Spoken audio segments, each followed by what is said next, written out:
Kyrie Irving, must-see TV.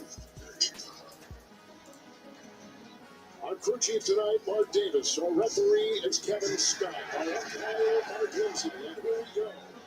It's game one. Western Conference. All right, yo, JB Ball Talk. We in the house. Game just started. Western Conference Finals. We're excited for this one. We got Dallas, the Mavericks, number 5 seed. Number 5 seed going against Minnesota, the number 3 seed. Both these teams knocked off the 1 and 2 seeds in the West. So that's how close it was in the West. You already know. So we're going to get into it early.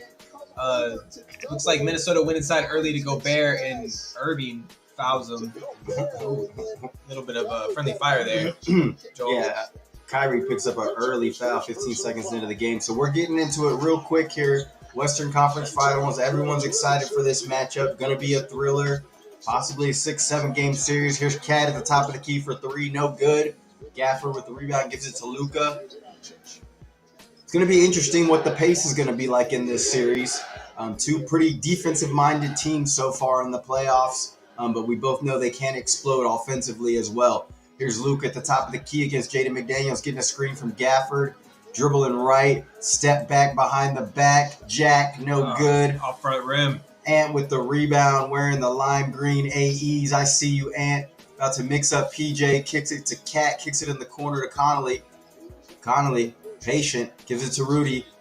DHO, no, Rudy's going to attack Gafford on the dribble. Oh, nice. Gafford with a good defense. So, again, like we just expressed, two good defensive teams. Both got bigs inside. They're going to be battling inside. It's going to be a banger as far as inside. They are going to be physical all night. It's going to be interesting to see how the refs call these games, too, as well. People got to stay in a foul trouble. Here's Cat. PJ Washington all over him. Oh, yeah, PJ. Good defense there. No call. Cat fades away. Air ball. Shout out KD. Shout out KD. Air ball. Here's Luka getting in the paint. Little runner. Got it to go. And that's going to be one thing to look out for, Ben, is how healthy Luka is going to be in this series. We saw last series. He wasn't healthy at all. Towards the end, he started looking a little bit better. He's got some days rest now. We'll see how he looks in this game one. That's going to be important to watch. Yeah, it's going to be interesting. Here's Cat on the dribble, getting it to Ant. Ant guarded by Derek Jones. Gives it back to Cat. Cat's going to attack. You like the aggression, and Cat's going to get it with the right hand. Layup. Minnesota gets on the board there, 2-2. 10 minutes left in this first quarter, so Minnesota fans always love to see Cat aggressive. PJ Washington, quick 3 on the other side, no good. Ant gets another rebound. See if Ant gets aggressive here early. Attacks the mid-range, jumper, got him.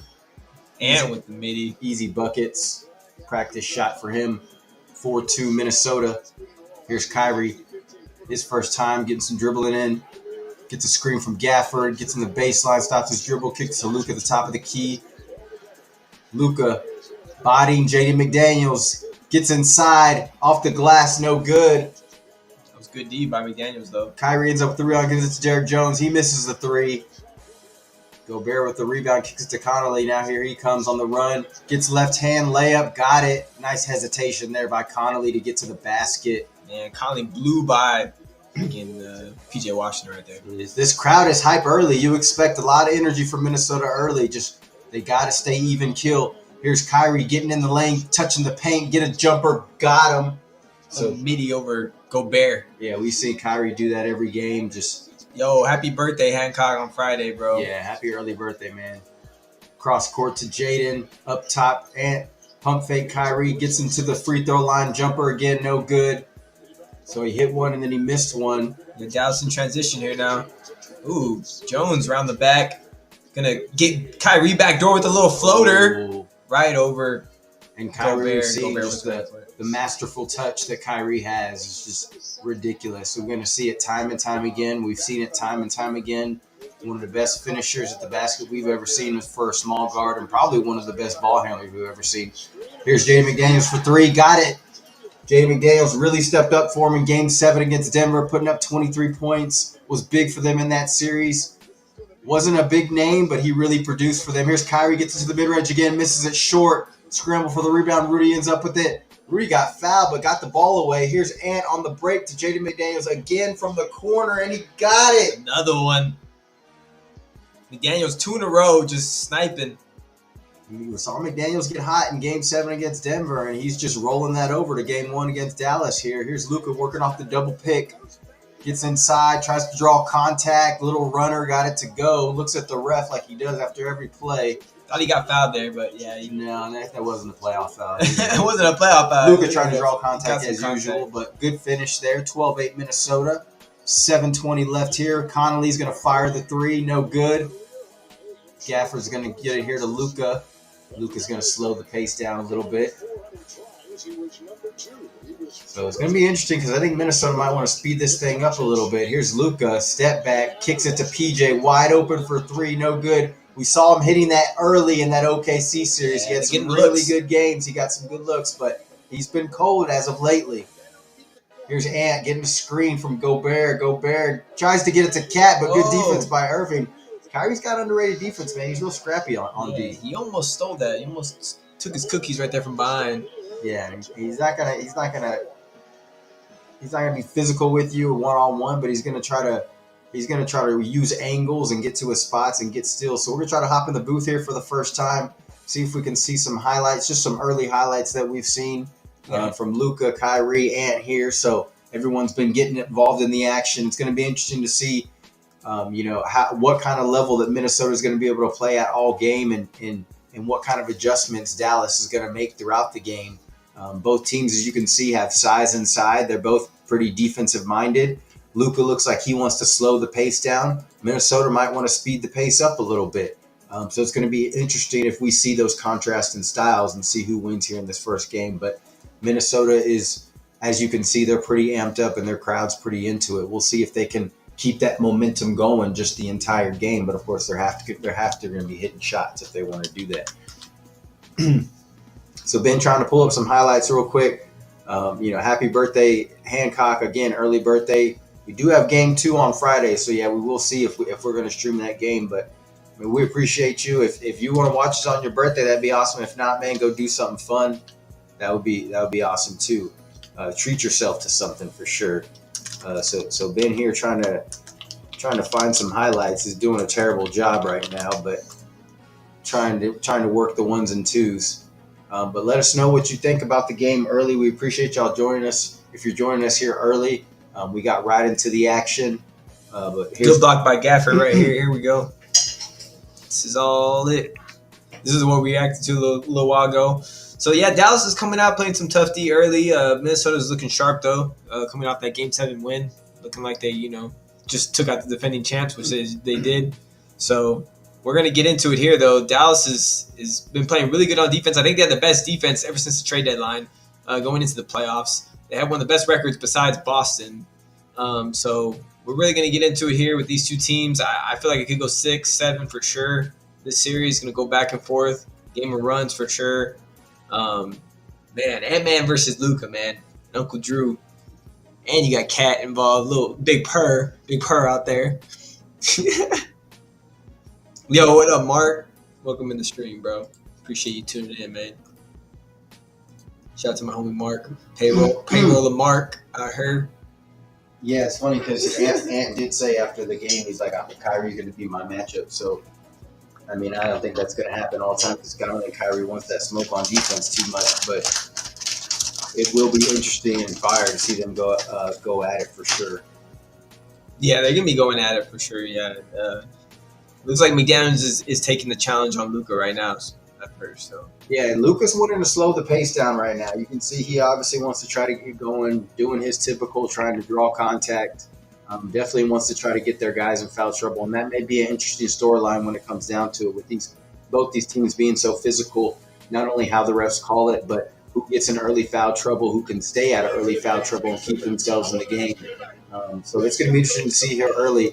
We've seen Dallas lose the first 2 game 1s in the first series and the last series, and make adjustments from there. Yeah. So is that going to be a common occurrence here in this series as well? Or is Dallas, a little bit more well rested, maybe a better game plan going into it, and we'll see if they can keep it close here. But pretty evenly matched as far as defense. Well, so far, PJ Washington is still rusty off that last game. Oh, the last game he came on a lot. He came on at the end of the last game actually to help him win it, but he was rusty most of the game. This game he missed a couple of threes early. Good looks. But we'll see if they get him going. Maybe Derrick Jones Jr. Just as we're talking, Jaden McDaniels hits another three, so he's 3 for 3. Yep. Again, carried on his hot shooting from Game 7 against Denver. Here's Luka working with Lively. Lively saves it to Derrick Jones. Kyrie here with shot clock at 2, step back, jumper no good. Tough shot. Mark. Definitely a shot he has a chance to make, though. Here's Conley, whips it over to Ant. Ant's going to drive, kick it to Jaden. They're going to make Jaden McDaniels drive, but good pass there to Gobert, and he's going to get fouled, so he's going to go to the line. 15-8, about 6 minutes left in this first, halfway through. Minnesota showing some toughness here early. I don't mind that. It's a good foul, though. I mean, you put Gobert at the line. Obviously, he's not the best free throw shooter. Make him earn it. But that was a nice pass by McDaniels getting in the lane there. Minnesota's going to be doing that. They've been attacking. Dallas is going to have to really be on their toes on defense. We got Mark in the chat saying, I want the Wolves to win, but Dallas is super tough. Oh, he said, what's up to you? He said, tell your boys what's up. What's good, my homie Mark from work. But he said he wants the Wolves to win, but Dallas is super tough. And yeah, I mean, Joel probably agree with you. I don't know if he wants the Wolves to win or not. I'm actually kind of rooting for Dallas just because I like Kyrie and Luka, but I know it's going to be a tough series. You can go either way. Yeah, I think Minnesota is a clear favorite right now, but Dallas with the 2 stars and the experience and the will. And I told Ben last stream that I feel like Dallas has gotten better every series, every game, and they're continuing. And as long as Luka is healthy, I think they can have a good chance to advance to the final. But we'll see here. Here's Kyrie getting in the lane, little runner. Right around Ant. Didn't stop him. And that's the second or third time we've seen Kyrie just with the touch that we talked about there. So we're going to see that many times in this series.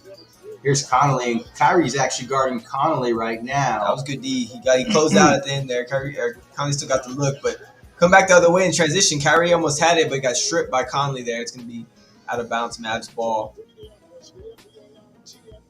Yeah, so defense for the little guys here. It looks like Conley's going to take a breather. Going to get Alexander Walker here. It looks like Jason Kidd's going to bring in Hardy for Luka. Hardy didn't get much playing time in the beginning of the playoffs against OKC. They were playing green. Oh, Kyrie, sweet jumper here from the baseline, but Hardy wasn't getting much playing time. And then about Game 5, Jason Kidd said, I'm just going to go ahead and put him in. And like Ben said, Green still is getting his PT, but they're allowing Hardy to get a little playing time as well, see if he can get hot. Here's Cat driving baseline, gets it to Gobert. He's going to get fouled from the backside from Hardy. Didn't let him get the bucket, though. That's big. He can earn it. He can make them sometimes, but someone makes him earn it. Hardy with the help defense there. But, yeah, Hardy's one of those guys that could just get going. You know what I mean? He hits a couple shots, sees a couple going in. You never know. He can just start lighting it up. And that's what Dallas needs. They just need a couple of players off their bench, either off their bench or their role players, just to catch fire a little bit. Because a lot of attention is going to be on Luka and Kyrie. So. Yeah, really minutes he's taken is Tim Hardaway. And Tim Hardaway's, he looked like he came back from injury, looked like he was ready to go. He kind of fell off a little bit. So those 2 guys are, who's going to be that kind of instant offense off the bench, that guard that Jason Kidd could kind of trust off the bench to light a little fire under them if they're starting to slow like they have in this game here. But it looks like Kyrie's doing that for him. And this is going to be one of those series, and we didn't see Kyrie do it much against OKC. He didn't take over, but I think this is going to be one of those series where Kyrie is really going to have some big games. And it might be almost every game that they win, he's going to have a big game because he's, as far as offensively, he can have the advantage in this series. Here's Josh Green with the jumper short. And Edwards on the break for 3. Oh, in transition, and man, stepping into that 3 in transition. No one stepped up. Green tried to contest late, but a little too late. PJ Washington in the corner for 3 for Dallas, and he makes it. And there's a foul on the floor. It looks like inside the paint on Gobert, pushing down Derek Lively. So it might be a 4-point play here if Lively hits this free throw. It's actually really big for Dallas right now to get back in this game because Minnesota was hitting right now. The threes. Yeah, man, just stepped right into one right there. Yeah, I'm not sure. Ant-Man's going to see a defender quite like Aaron Gordon in this series. I think he's going to get a bunch of bodies thrown at him. But obviously, defender like Aaron Gordon's going to be tough to come by. Derek Jones will do a decent job, holding his own, but they're going to throw some bodies at him and see what they can do. They might end up even doubling him at some point, kind of like Denver did. But we shall see. Yeah, I mean, if he starts getting fired, getting hot, you got to double get out of his hand, make someone else beat you at that point. I mean, and Kyrie I think be the same way too. Yeah, I think they're just filling it out right now. Like both teams, it's game one. Fill out game. So here's Ant at the top getting a screen from Cat, working the two-man game. He's going to kick it over to Slow-Mo. Slow-Mo kicks it right back to Ant. Ant's working on Lively, gives him a step back, comes back, tries to cross court to Alexander Walker, but overthrows him. I'm not sure if LeBron would have got that one. So bad pass there, bad turnover there by Anthony Edwards. We're also going to talk about Boston and Indiana a little bit at some point. Obviously, great game last night in the Eastern Conference Finals, Game 1. Boston got a little lucky there. Indiana definitely had that game on lock, made some mental mistakes at the end, and let Boston send it into overtime, and Boston went ahead and finished it there. So, but great game in Game 1. Hopefully we can get another one like that tonight here in Game 1 of the Western Conference Finals. 4 minutes left, 21-16. Minnesota's up. Dallas with the ball here. Here's Kyrie working on Ant. Kyrie gets to the basket, gets past him, and another little runner. So Kyrie showing us the touch early, Ben, in the first quarter. I think he's got 8 to 10 points. 12? Oh, he's got 12 already? 12 points. I think he's double digits. So he's definitely keeping Dallas afloat here in this first quarter as we see Luka get pulled. Kyrie's kind of taking over here. Here's Naz Reid getting into the lane. Little lefty runner, no good. Hardy's going to get it up ahead to Green. Green gets in the paint, kicks it to PJ, back to Hardy, but sloppy passing here, and it's going to be a turnover for Dallas. So now what you want to see if you're Jason Kidd. Kyrie doesn't even touch the ball. Appreciate everybody tuning in tonight. If y'all liking the stream, liking the setup, we can get into the booth during the timeouts and show some highlights. Make sure y'all hit that like button, like what you see, and hit the sub too. It's free. You know what I mean? Yeah, we should just Yeah. When highlights start coming. Rebound here from Dallas, 21-18, just about 3 minutes left. So Dallas creeping their way back in it, see if they can tie it up or cut it to one, and they do. Hardy on the drive with the slow step. Popular move right now in the NBA, but good move by Hardy there. And as you can see, what he can do. Here's Cat attacking, throws up some bullshit, misses it. Here's a big Irving on the break for three. Oh, no. Oh, back rimmed it. He back rimmed Uncle it. Drew. He was feeling it right there. Little heat check there from Uncle Drew, but Mavs still only down one. Here's Ant trying to work on PJ Washington. Says, give me an ISO. Yeah, Minnesota likes that matchup. There's that cross court again to Cat from the corner. No good. Here's Dallas here. Hardy again going to give it up to Kyrie. Kyrie's going to attack the paint straight at Naz Reid's chest. And one. 1, 2, 3. Kyrie the old-fashioned way. He saw nobody in the paint in transition. He just jetted. So this is what we talked about. Kyrie's going to have big games if Dallas is going to want to win this series. He's not going to be able to disappear and go ghost like he did in OKC sometimes. He knows that. I think he got the memo. I think he's aware, and especially when Dallas starts off slow, it's very important that Kyrie starts touching the ball and starts changing the pace, because as you can see, Minnesota was speeding up that pace. Luka wanted to slow it down a little bit. It wasn't working out. They pulled Luka, let Kyrie kind of go to work, and now Luka can come in and adjust to Kyrie's pace as well and kind of start getting his own and getting in the flow of the game. So very important run there for Dallas. And Kyrie, obviously the head of the snake when it comes to runs like that if Luka's not in the game. But Dallas getting back into it, takes the lead 22-21. Ben's here in the booth.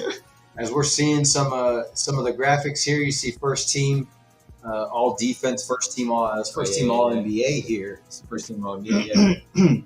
So I mean, that's pretty much, I would agree with all that. Yeah, we're gonna try to find some highlights here, though. I know there was a few. That's an oldie.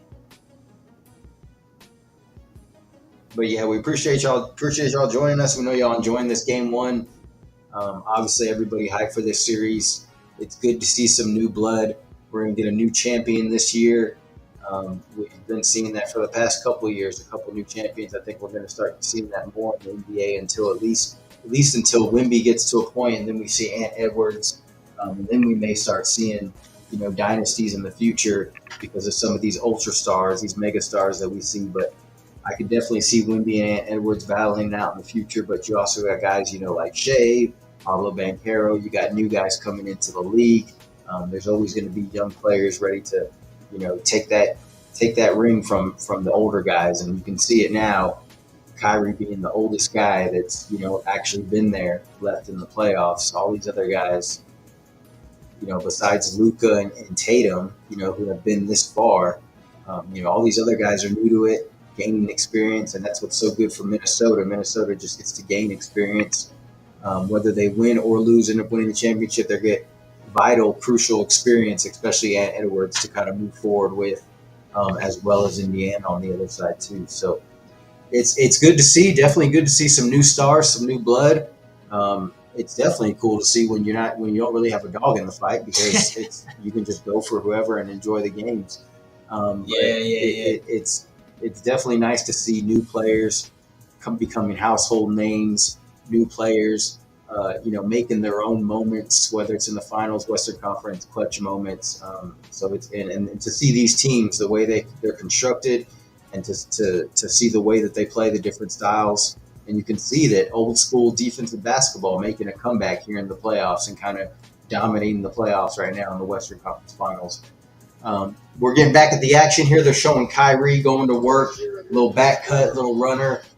And most importantly, Kyrie's touching the paint. And that's obviously he's one of the best guards at doing that we've ever seen. But Here's the M1. They're showing it right now on Twitter.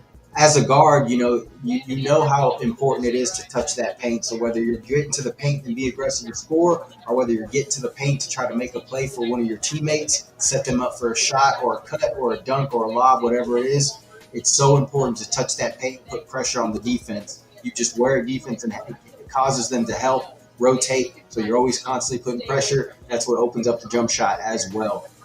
So Kyrie makes the free throw, 11-0 run here for Dallas.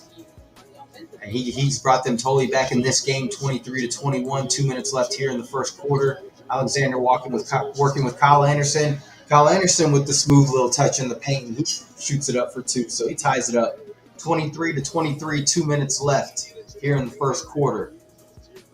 Luka back in the game, working with Lively. Luka slow playing, gets in the paint, step back, finds the cutting Jones for the dunk. Derrick Jones with a nasty cut and dunk right there over everybody. And that's what Jones does best, Ben. That slashing and cutting and working off of Luka and Kyrie there. Here's Nas getting in the paint, kicks it out to Kyle Anderson. In the corner, they just leave him wide open, and he knocks it down, makes him pay. Luka just leaves him. No hand. He can shoot that, man. I wouldn't leave his slow-mo wide open in the corner. At least you got to contest a little bit. Here's Luka working again. Give and go with Lively. Gets in the paint, trying to draw contact again. Complaining to the ref as he makes the bucket. Something we're used to seeing. 27-26. Dallas is up. Almost about a minute left here in the first quarter. Here's Kyle Anderson. Slips, get in the paint. Little jumper. Got it to go. So Kyle Anderson with 7 straight points here. Comes in. And usually he's not going to be the instant offense guy, but he seemed to do that here for the Wolves. 28-27. Here's Luka working on the pick. He's going to get fouled by Kyle Anderson. He got bumped that time. So you see Kyrie taking a break here. Luka comes back and he immediately goes to work, starts working the pick with Derek Lively. That wasn't even a pass. He just got tipped back to him. He just kind of got lucky and got tipped back, and Luka's able to finish the basket. Obviously, he gets that deep. He's just too big. He's going to be able to finish that. Just under a minute here. Minnesota up 1. Josh Green here trying to get it to Luka on the baseline. Terrible pass, but Luka gets it. Whips it around to Derrick Jones. Kicks it to Hardy. Hardy's going to attack. Little jumper from the elbow. No good. That's a nice look, though. Minnesota on the break. Here's Nas Reed going right at Hardy and gets the bucket. No foul. Minnesota needs but that. It was a nice finish. Oh, he got the steal. And a steal here by Minnesota. Nas Reed just took Luka's cookies from behind. And Edwards is going to slow it down here. Try to get a good shot. Under 20 seconds. Here's Ant. Kicks it to Nas Reed. Give it back to him. Oh, fumbles it.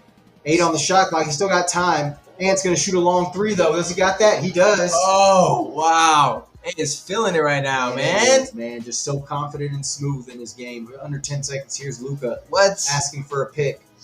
Not going to get it. He's going to have to go. He does get it finally, but it's too late. He's got to shoot from half court, and it almost made that. He meant to do that. Yeah, I've seen him hit those shots before, but just messing around and shooting so high. Minnesota instantly, as Dallas takes out Kyrie, Minnesota goes on a run. Kyle Anderson comes in and gets 7 straight points. Naz Reid gets the layup on the break, and then Ant Edwards with the 3 as the shot clock's going down at the end of the first. So all the confidence and momentum seems to be Minnesota's way right now. The Mavs are really going to have to do something to start slowing that down, and that's going to include the shot making of Luka and Kyrie. So we'll see how long Jason Kidd can afford to keep Kyrie on the bench, because right now I think he's destined the way that he's playing. It looks like he's going to go for 40 tonight and try to keep the Mavs in this game. Yeah, he definitely is.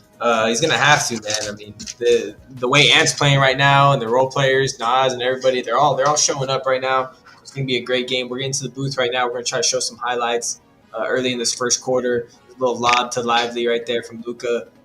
Tied it up. Oh no, actually, this is a different game. What am I showing? I ain't playing the Clippers. My bad. That's from the first series, though. Yeah, it's from the first series. I don't know why they're showing that. We're gonna post some highlights here though in a second, guys. Don't worry. And that's actually one thing we talked about before the series is Dallas loves that lob play, obviously. Luka loves to slow play, get in, draw the defender, lob it up to Gafford, lob it up to Lively.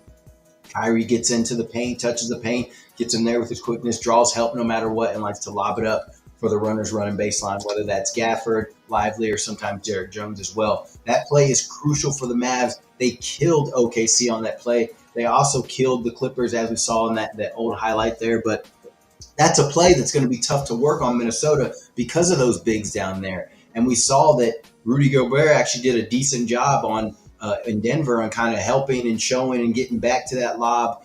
So it's something that they guarded last series, and it's something that they're looking for this series. So you might see Kyrie like this, finishing a little bit more at the basket, Luka getting to the basket, forcing these guys. Minnesota's going to force these guys to make tough buckets at the basket as opposed to drawing help and just getting the easy lob. So look for that as well, because you take that away from Dallas. Again, you force these guys to score and make tough buckets at the basket. And they can do that all day, but it does wear on you as the game goes on and as the series goes on. Things like that do wear on you. So, and obviously we've seen Luka. He hasn't been fully healthy throughout these playoffs. And tonight he seems to be struggling a little bit with how physical they're being on him. And again, if he's not getting calls, we've seen him get frustrated. Not that it affects his game as far as his shot making. He's still going to make shots, but his constant complaining to the refs. But he's got to understand, man, that they're going to allow Minnesota to be physical at times. Maybe not all the time,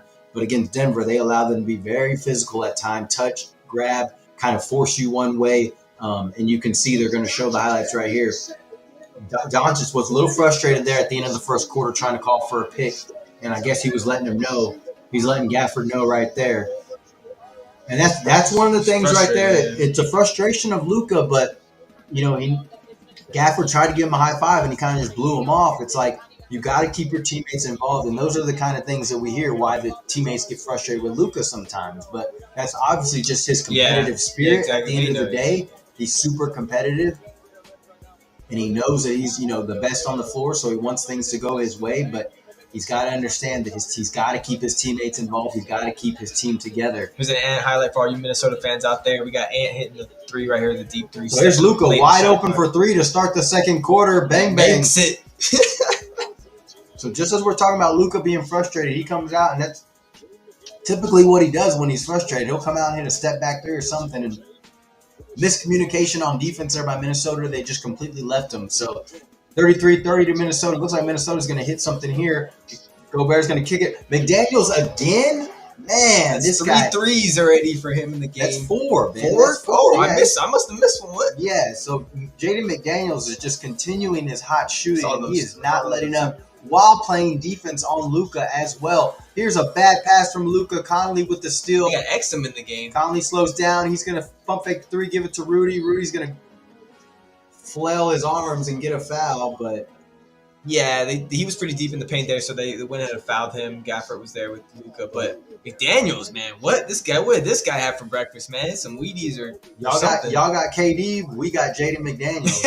That's what Ant-Man said, and he's proven him right. So Jaden McDaniels obviously proven to be a huge factor and a huge role player here for the Minnesota Timberwolves, and that's exactly what you need as a team if you want to make some sort of championship run. You got to have one of your role players that just plays lights out throughout the playoffs, and this guy's doing it for them. So, and to that point, Minnesota doesn't have much offense otherwise. They got Ant-Man, they got Cat, and they got Naz Reid. There's not really anybody else that's typically out there getting their own shot at a consistent basis. But you got guys like that hitting wide open shots off of the help. I mean, that is crucial for their offense right now.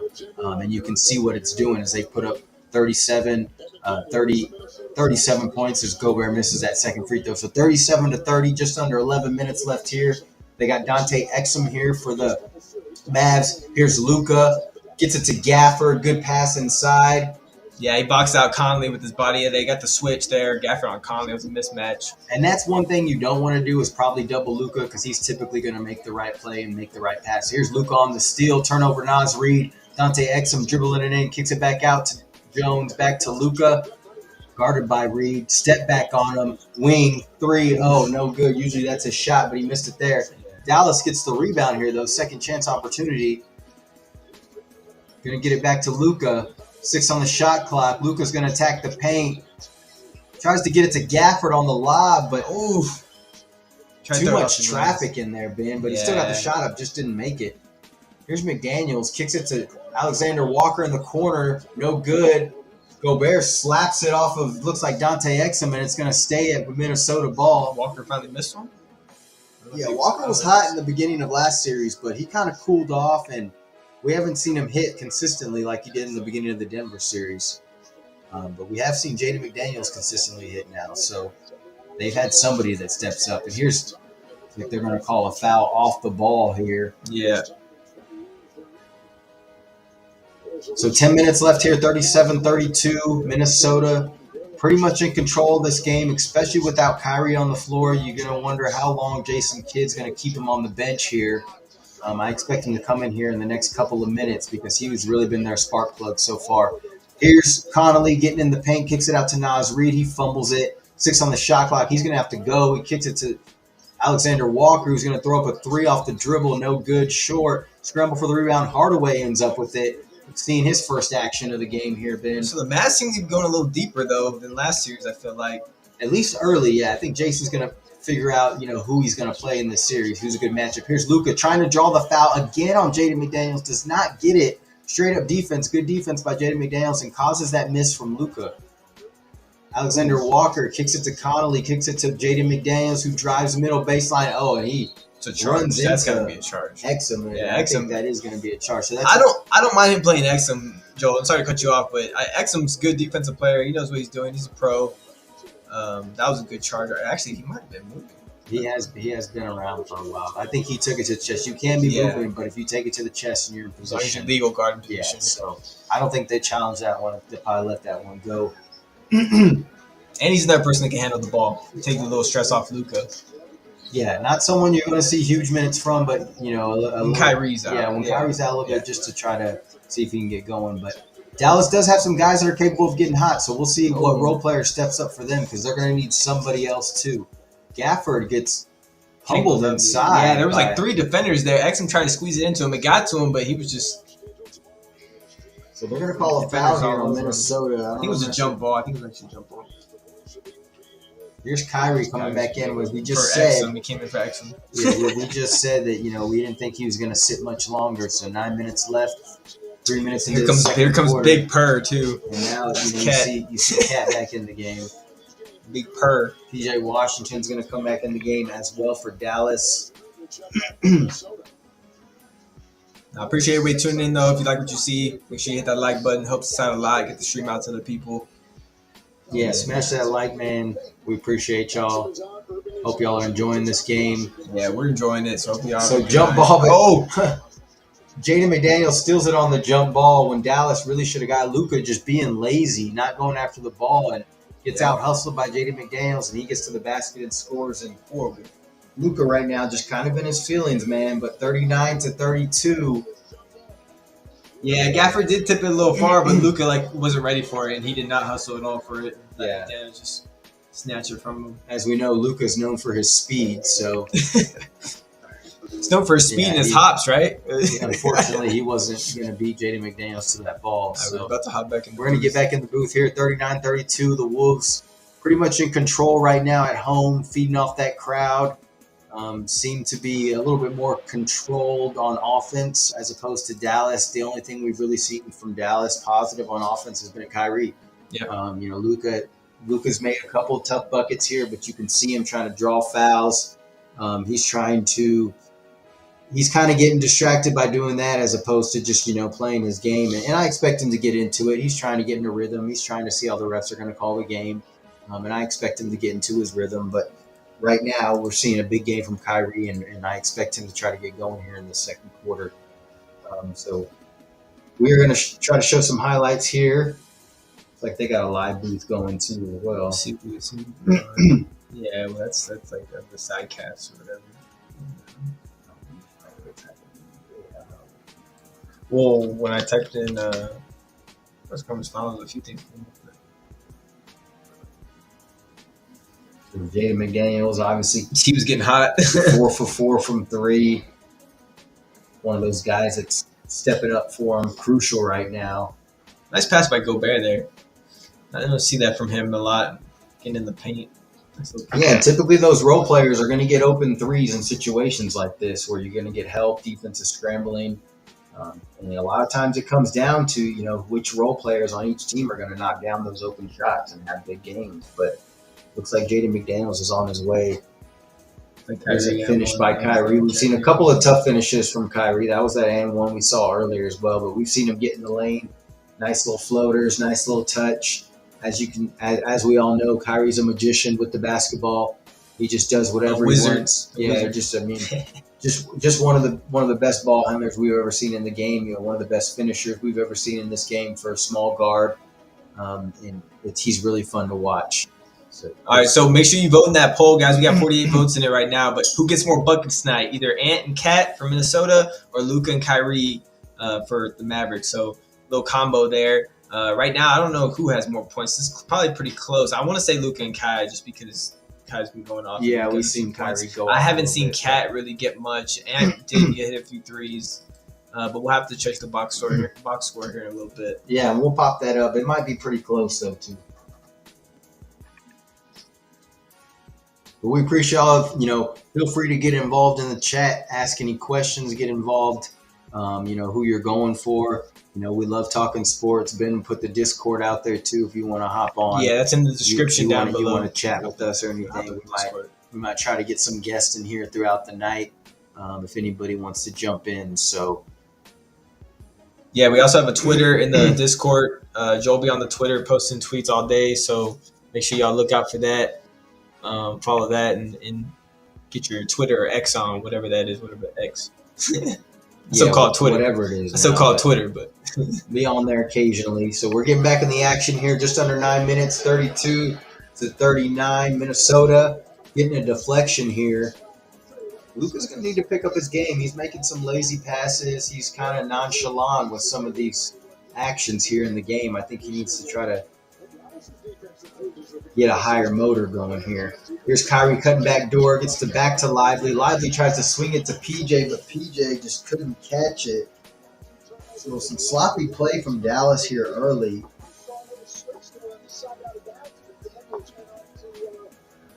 See if they can get in a groove here offensively before the half ends. Here's Minnesota, gets it to Cat. One-on-one with PJ on the baseline. Lively's coming over, but they're going to call defensive 3 seconds. Lively didn't get out of the paint quick enough. Yeah, they're trying to give a little help to PJ on Cat there. Yeah, they're trying to show some help baseline, which is typical for some of these teams. They know that some of those players are going to spin baseline, but you got to get out of that paint because now you're giving up 3 points if you stay in there. Conley misses that. I guess I jinxed Conley for the 3 points there because he missed it. So announcer's jinx. Good old announcer jinx. 39-32. About 8:30 left here in this second quarter. Connolly gets it to Gobert, or gets to Cat. I'm sorry. Again, same thing. Gets it to Gobert. Kicks it out to Jaden McDaniels. No. Again for three. No good. Can't hit them all. He was due to miss, so he missed that one. Kyrie with the closeout. Back on the floor. PJ with the three off the pick. Little pick and pop, but he misses it. We've seen him miss a couple, so. Yeah, I think it's the third one he missed so far. We haven't seen any Dallas role players step up quite yet. Nope, you're right on that one. So Cat here, 1-on-1 with PJ Washington, takes it in on him. Lively trying to help. They're going to call foul on PJ. I guess getting a little too much body contact there, pushing him. Big purr. Yeah, and PJ's a big guy. He's a pretty good defender. I mean, he can lock in with some of these threes, some of these fours. He's a pretty big guy, but you look at Cat out there. You know, Cat's a bigger size guy, so that's going to make it a tough matchup for PJ Washington in this series. And typically, Cat, that's what Cat is. Cat's just typically a mismatch in there. There's not a lot of guys that can guard him because you put a big guy on him, he's quick enough for him. You put a smaller guy on him, he's going to back him down and get to the basket. So we've seen Cat that a lot throughout Cat's career. And now they're going to, again, PJ Washington on him. But they put Ant-Man back in the game now. He's back in. So Ant-Man is going to get his second run here. Here's Kyle Anderson just working that middle of the floor, gets in the lane, and doing closing out so late. So Kyle Anderson is another unexpected role player that's given Minnesota 9 points off the bench. Dallas is going to need to get one of their role players. Here's Luka on the wing for three, wide open, too long. How you missed that? He was wide open. Luka not going to get a better look than that, and misses it. Yeah, Kyrie was causing a lot of attention there. They doubled him off the pick. See if they continue to do that. We got Edwards here, pick and roll with Cat. Gonna pump fake it to McDaniels, back to Cat, one-on-one with Derek Lively, but he swings it to Nas Reed in the corner for three, and he's gonna miss it. So we got Kyrie coming back the other way in transition. McDaniels is gonna see a lane, he's gonna take it. Left hand.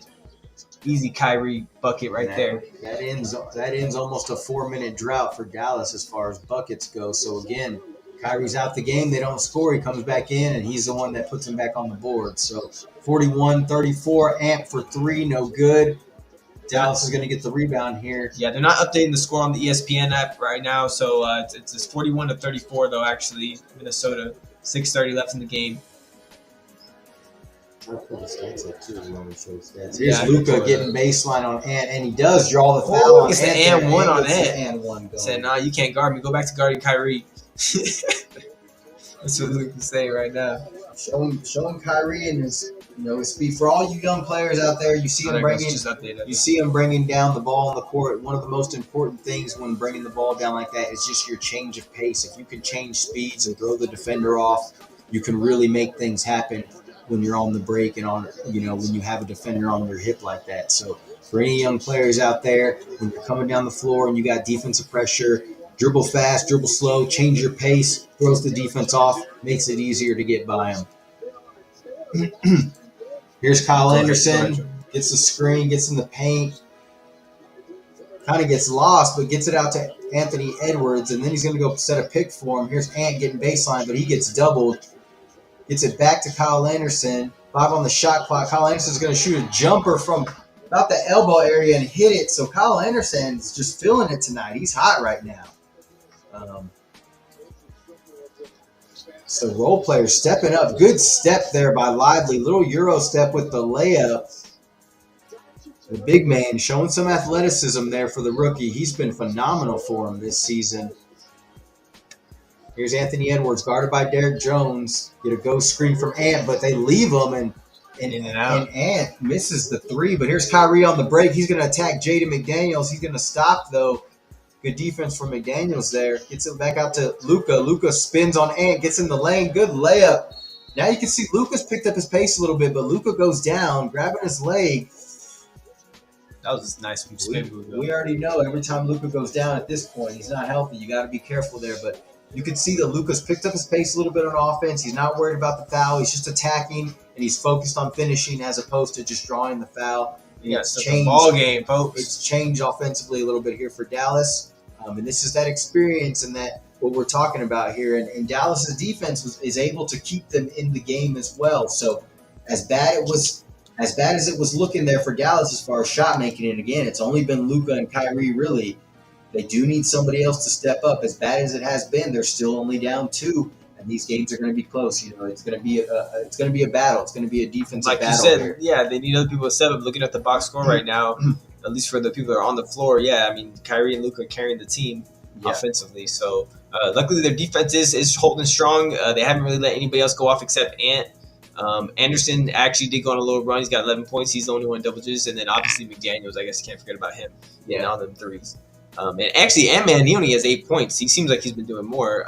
He's been all over the place. Well, he does have 4 assists and 5 rebounds, so he's kind of filling up that stat sheet. He's been all over the floor, getting his teammates involved a little bit. But right now, unexpectedly, it's been Jaden McDaniels and Kyle Anderson leading it for the Minnesota Timberwolves. So Cat only with 2 points. He's yet to get involved. Naz Reid yet to get involved a lot. So I don't know if that's good news or bad news for Dallas, because if those guys start scoring as well and the role players are hitting, that makes Minnesota very tough to beat, especially with that defense. But as like Ben was saying, Dallas is going to need a role player to step up. Kyrie and Luka are the only ones scoring at the moment. And on the road, Ben, they may need to carry the weight a little bit more. At home, we're going to see the role players probably play a little bit better. But on the road, you may have to see Kyrie and Luka just carry more of the load, just because they are that experienced and know that they're going to show up wherever you're at, whether you're here at Rucker, whether we go to the Abbey, where we used to play. It doesn't matter. These boys are going to show up, dog. So the YMCA, LA Fitness, let's get it. Yeah. But anyways, Park. Here's some highlights here. You saw those stats. Here's Luka versus Ant. Luka gets the spin on Ant with the strong finish. And this is what I talked about here, where this was right before the timeout. Yeah. Luka, you can see getting to his spot and focused on finishing the ball as opposed to just drawing contact. And I like right before this, they didn't show it in this clip, but right before this, when Kyrie was in transition, he tried to take it on McDaniels, saw that he didn't have it, backed it out, gave it to Luka, and this is what happens. Yeah. So they, Kyrie and Luka are showing they know how to play with each other. You know what I mean? They know how to make it work with these two stars on the floor together, taking turns and letting them do their thing. Yeah, and I think Kyrie understands too, with him getting hot and seeing Luka with the slow start, that he needs to get Luka involved as far as giving him touches and letting him get hot, because they understand as a team, with both of them going, they have a great chance of not only winning the game but winning the series if they can get both going all series. But when you just have one of them, then you need your role players to start stepping up a little bit more, and it makes it tougher. But those two guys have to be a constant for them in this series if they want to stay in and have a chance to win. We're going to get right back into it here in just a moment. Let us know what you think of the game. Let us know who you're going for. Make sure you vote in that poll as well. It looks like Ant and Cat are leading the charge, but Luka and Kyrie scoring all the points for their teams, so they are ahead so far in the point column. There's another take up from Luka on Ant just a little while ago. Yeah, so Luka might be a tough guard for Ant. Might be a little too physical. Ant gets a little happy on defense, sometimes jumping at the pump fake, slapping at the ball. So he's got to be careful when he guards Luka, because you could see that Luka does want to attack him if he's on him. 43-41, 5:22 left here in the second quarter. Going to be Minnesota's ball here inbounding. Kyle Anderson still in the game here for Minnesota. Kicks it to Naz Reid, top of the key three. Got it. That's big. That is big for Minnesota, and that's not good for Dallas if they start getting their other role players going, the ones that usually do score. Here's Luka attacking, gets in the paint, but kicks it out to Derek Jones. Derek Jones try to drive in the paint, throws up a tough shot, no good. Derek Lively gives him another chance. Here's P.J. Washington. Going to give it to Kyrie here. Kyrie's going to attack, get straight in the paint, little runner, got it. Could have been air one. Look like deja vu right there from Kyrie. Seen it many times already in this game. Give it to him every time. Getting in that paint and making that tough floater. Gotta have a floater if you're a guard. Gotta have that in your bag. Cat in the corner, wide open, big purr. When you get Dallas rotating like that, it's very tough to guard everybody. So somebody's going to be left open, and it was Cat that time.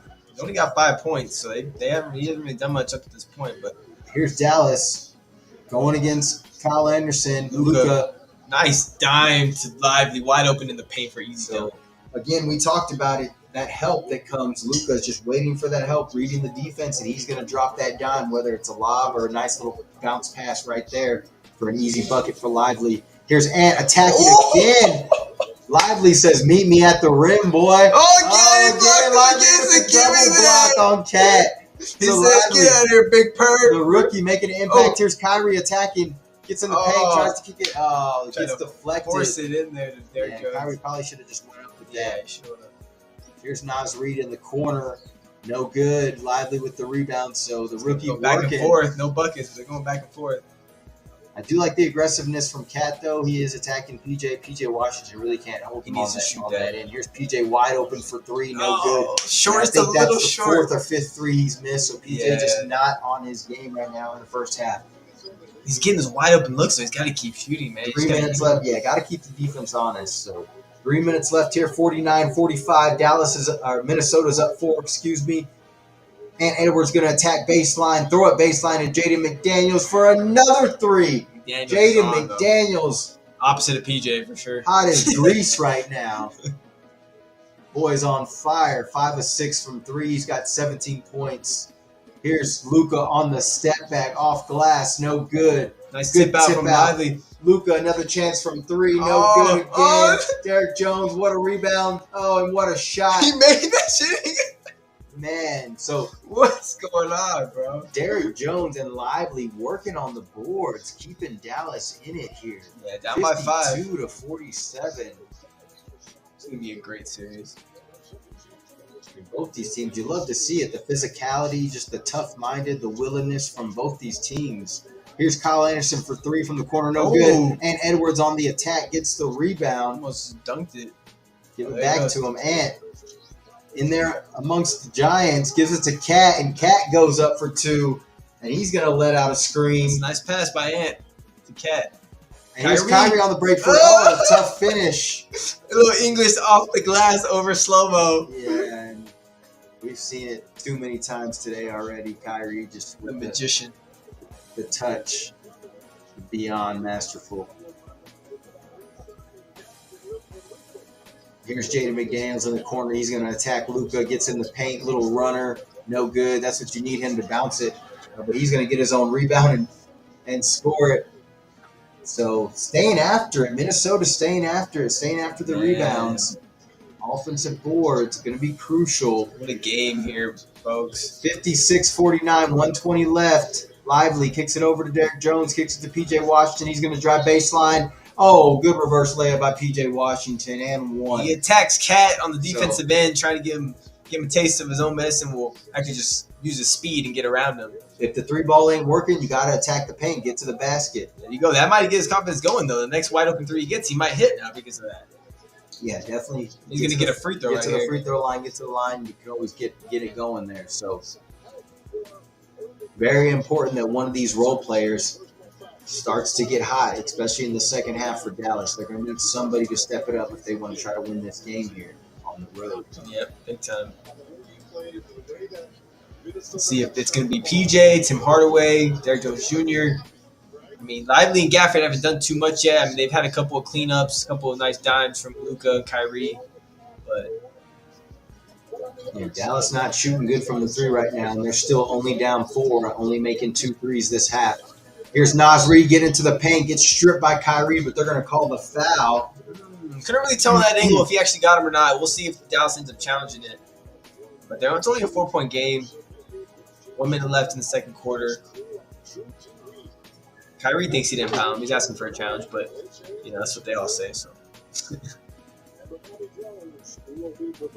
I was going to send Naz Reid to the line here. It's going to be interesting to see how we close out this half here. If Minnesota pushes the lead to possibly closer to double digits, or if Dallas can cut into the lead here and get it back to a 1-possession game before the half. Don't want to give Minnesota any extra motivation or any extra momentum going into the half. They already got enough here from the crowd. The crowd is bumping here in Minnesota. Oh, and it's got offensive board. And just to that point, Minnesota gets an offensive board off the missed free throw, and Ant's going to attack and get back to the line.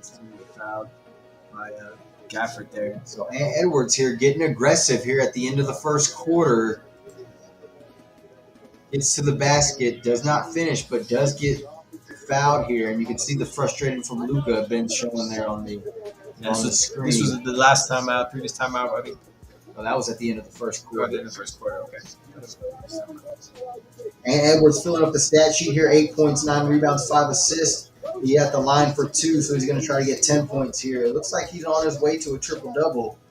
Not typically what you see from him, but getting his teammates involved, picking his spots. That's when you start seeing a young player kind of develop and make those strides and make that jump into, a great player, a legendary player, is when he understands when he needs to attack, when his teammates need to attack, understands when he needs to get them involved, and when he needs to go ahead and cut the head off the snake himself. But he's really starting to learn these things, and this is only every game, every minute, every second of these playoffs. He's only gaining more experience, and his dude's going to be scary in the future. Yeah, 22 years old, doing what he's doing. I mean, everybody's, a lot of the stats they've had in the playoffs are comparable to, like LeBron and Kobe at that same age. So you got to give him his respect and see what he. You just can't wait for the future to see what he does. Yeah. So Kyrie getting in the paint, kicks it out to PJ. PJ, a little floater, gets to go, bounces off the rim a couple times, but it goes in. So PJ realizes 3 ain't falling. He's starting to get to the basket. Cuts the lead to 5 here. And with the deep 3, and he makes it over Derrick Jones Jr. Man, that was like Curry range right there, bro. And Edwards just got ultimate confidence, and you love to see it from a young fella. Here's Kyrie getting to the lane. Oh, smooth left-hand finish to Gafford. Touchdown? I don't know if he did, but he might have touched the net, but I don't know, he might have hit the net. He didn't touch the rim, but Luka with the left hand. Kyrie, man. Or Kyrie, I'm sorry, I said Luka. Kyrie's ridiculous. Yeah, he's been ridiculous. Off the made 3 from Edwards, and Ant throws away another bad pass by Ant over the head of Conley. But so Ant makes a good 3 there, and then he makes a bad pass next possession. But Kyrie just trying to take over here. He knows Luka is not 100%, and that's what they need. That's what Dallas needs right now. Here comes Kyrie. McDaniels all over him. Hasn't been able to guard him so far. He gets right around him, and one off the glass again. Kyrie's just on fire right now. He's got 21 points. No, actually, I'm sorry, 23 points. Maybe that's be 24. Again, Kyrie Irving showing you why he's one of the greatest guards to ever play this game. He has just completely taken over this half for the Dallas Mavericks. If it wasn't for him, they would be down by quite a bit. 23 points.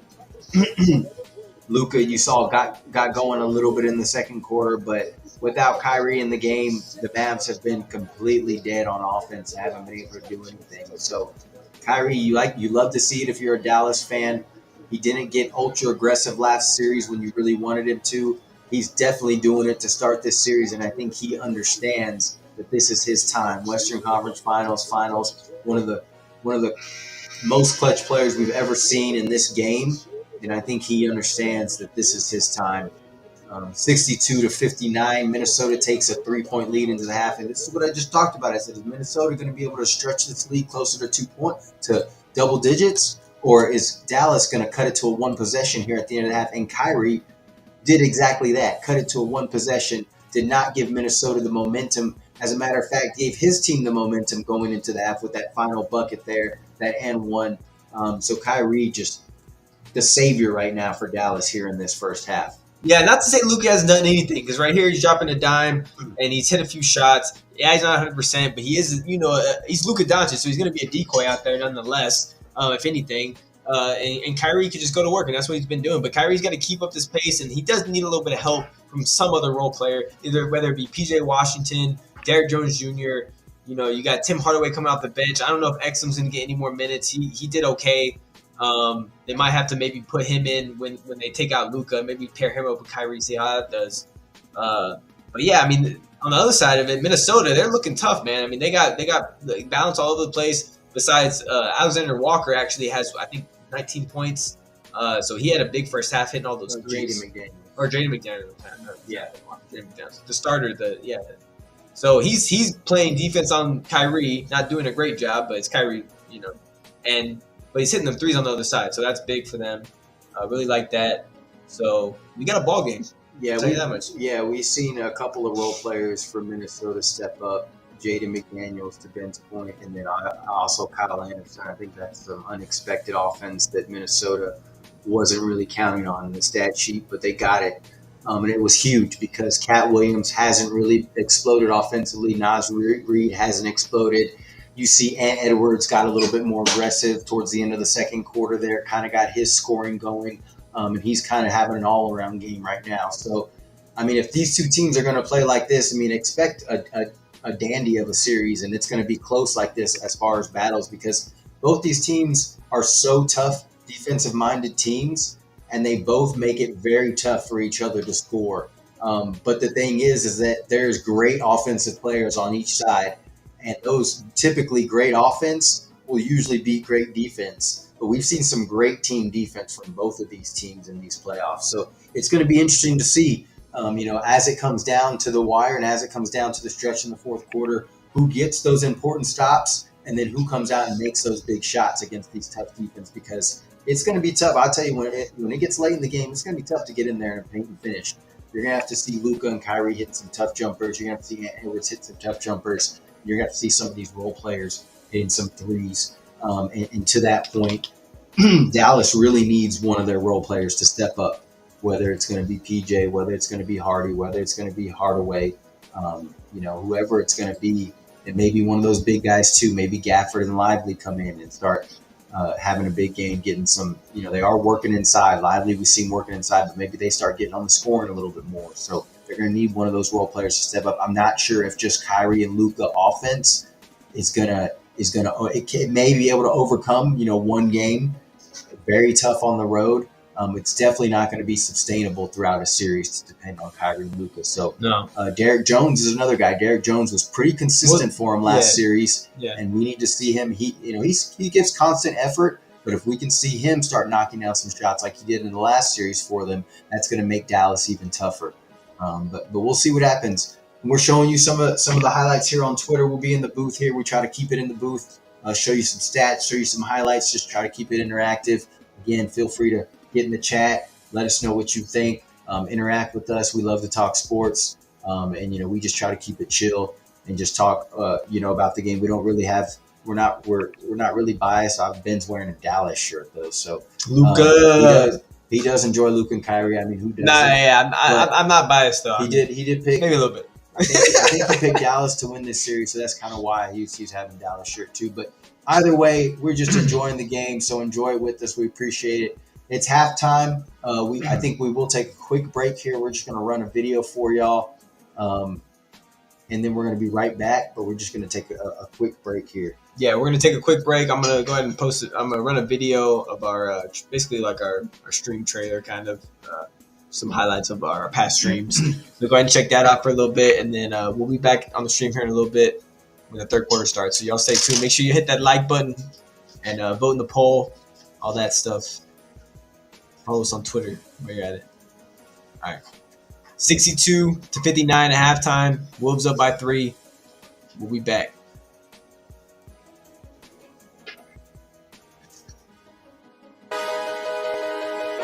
JV Ball Talk.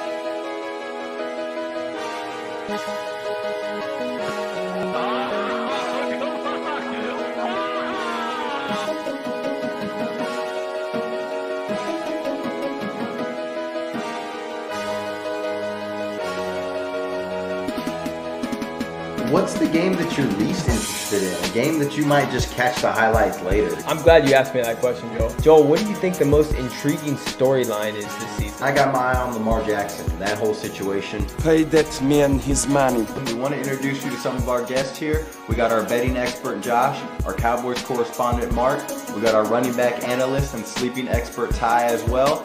The new game is not prime time, and it's in Minnesota. So let's give Kirk Cousins the benefit of the doubt. He'll probably have a decent game because nobody will be paying attention. I'm over here sleeping. Ty, you sleep on stream or? Thank you. Did y'all see him on stream sleeping? It's like a fat rib. Bruh. Looked like a phenomenal nap Sunday, I'll tell you that right now. Oh, he's got a penalty. One too many hip thrusts. Lamar Jackson doing work. What a catch. Nice throw by Lamar. Hey, him. Let's go. Perfect ball placement. Expecting them to put some points, but I'm not really seeing it here, Lloyd. I'm not seeing it here, Lloyd. Put in Pollard, man. Get rid of Zeke. As long as they don't mean Saquon ain't popping 60. As soon as the safety gets down in that box, he already knew he had him. What do you feel right now, Mark? I eat Kellen Moore, dude. Everyone love everybody. ELE. What player would you guys build around right now? Jason Tatum, Devin Booker, Zion Williams, Ja Morant, or Luka, or other? These are all players that are 26 and under. Tough question, man. It is a tough question, so take some time to think about it. I already know. He's got to go with Luka, man. Yeah, I think Luka right now is the most explosive and consistent on offense. I'm going with something that you didn't even say. LaMelo Ball. You would take him over Morant? Give me Morant or Williams. Tatum all day. Everybody knows I'm a Kobe fan. Out of the list, Zion. I'm going to go Ja Morant. NBA is definitely in good hands, that's for sure. Okay, let's see here. We got some live action here. JP Ball talk. There we go here in the booth. Struce in the corner. Oh! Gets a look and he makes it. A lot of time left, a lot of time. Dame time, Dame time. They were picking on Struce on defense. Let's see if they do it again. Oh, he kicks in the corner. Josh Hart. Oh! This is spicy, man. He's shooting. Give him a shoot. All shoot. He's gonna miss it on purpose. Oh, Good they miss. got it. What? What are you doing? And Orton, oh my goodness, just caught a body Jones there. Goodness gracious. Step back. Oh man! Once he left his hands, he knew that was it. He do it. They actually showed it, man. Oh, he's got him in the background. Who are those? I got the crew. We got the crew in the background, guys. Shout out to Ty. Thanks for being here. Shout out to everybody in the chat. We out for the night. We'll catch you on the next one. Ball up. Ball up. Ball up. Ball up. JP Ball talk. JP Ball talk.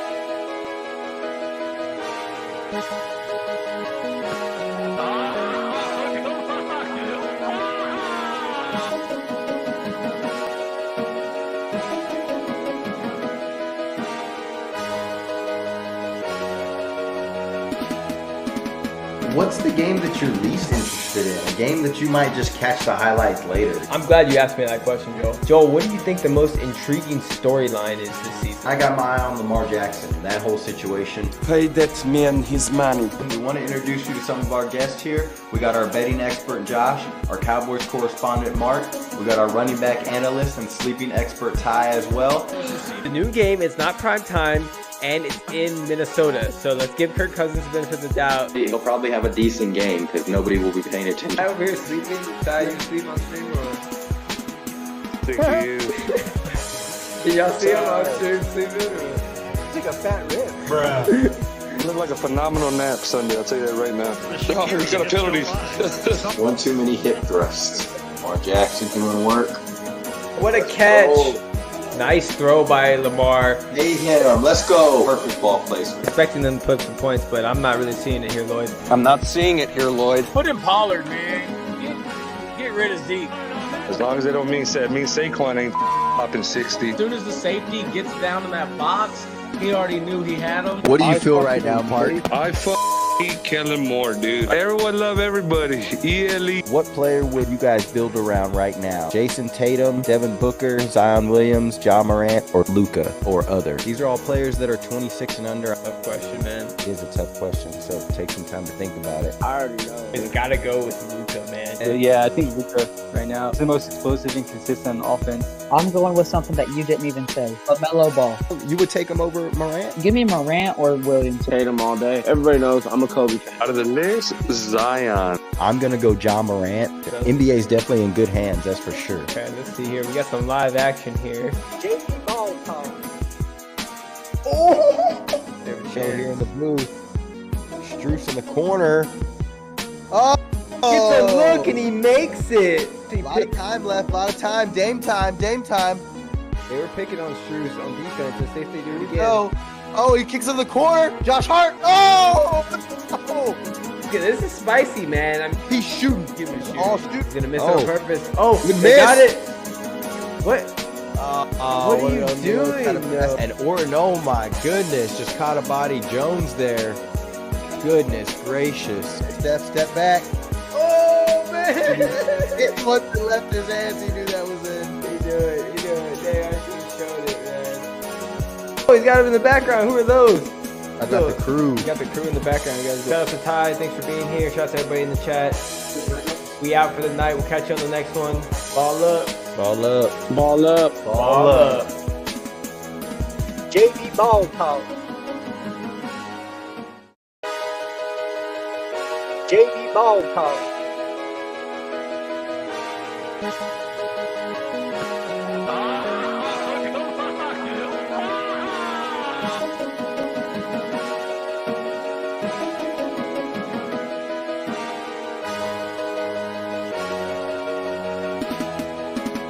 What's the game that you're least interested in? A game that you might just catch the highlights later? I'm glad you asked me that question, Joel. Joel, what do you think the most intriguing storyline is this season? I got my eye on Lamar Jackson, that whole situation. Pay that man his money. We want to introduce you to some of our guests here. We got our betting expert Josh, our Cowboys correspondent Mark.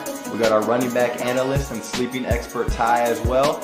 The new game is not prime time, and it's in Minnesota. So let's give Kirk Cousins the benefit of the doubt. He'll probably have a decent game because nobody will be paying attention. I over here sleeping. Ty, you sleep on stream or? Thank you. Did y'all see him on stream sleeping? It's like a fat rib. Bruh. Looked like a phenomenal nap Sunday, I'll tell you that right now. Oh, he's got a penalty. One too many hip thrusts. Lamar Jackson doing work. What a catch. Nice throw by Lamar. They hit him. Let's go. Perfect ball placement. Expecting them to put some points, but I'm not really seeing it here, Lloyd. I'm not seeing it here, Lloyd. Put in Pollard, man.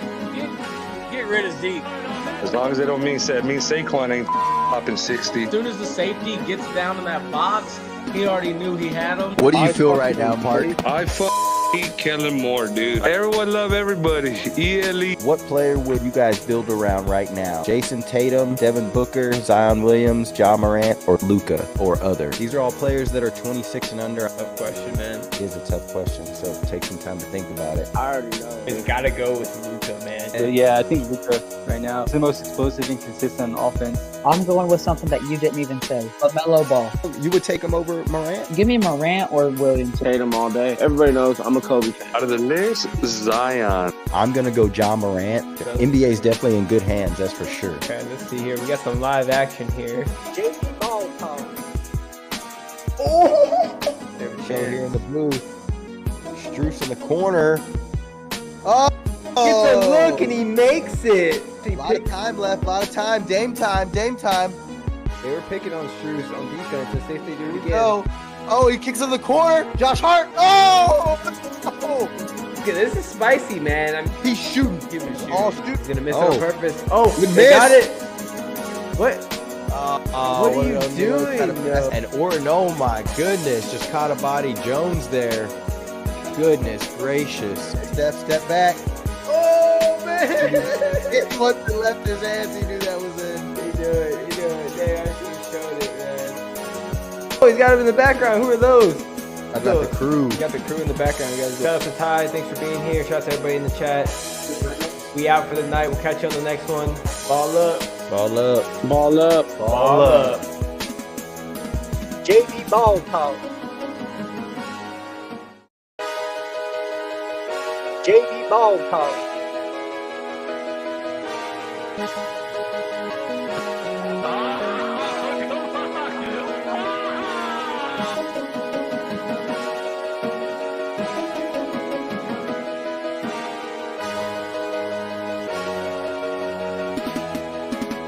What's the game that you're least interested in? A game that you might just catch the highlights later? I'm glad you asked me that question, Joel. Joel, what do you think the most intriguing storyline is this season? I got my eye on Lamar Jackson, that whole situation. Pay that man his money. We want to introduce you to some of our guests here. We got our betting expert Josh, our Cowboys correspondent Mark.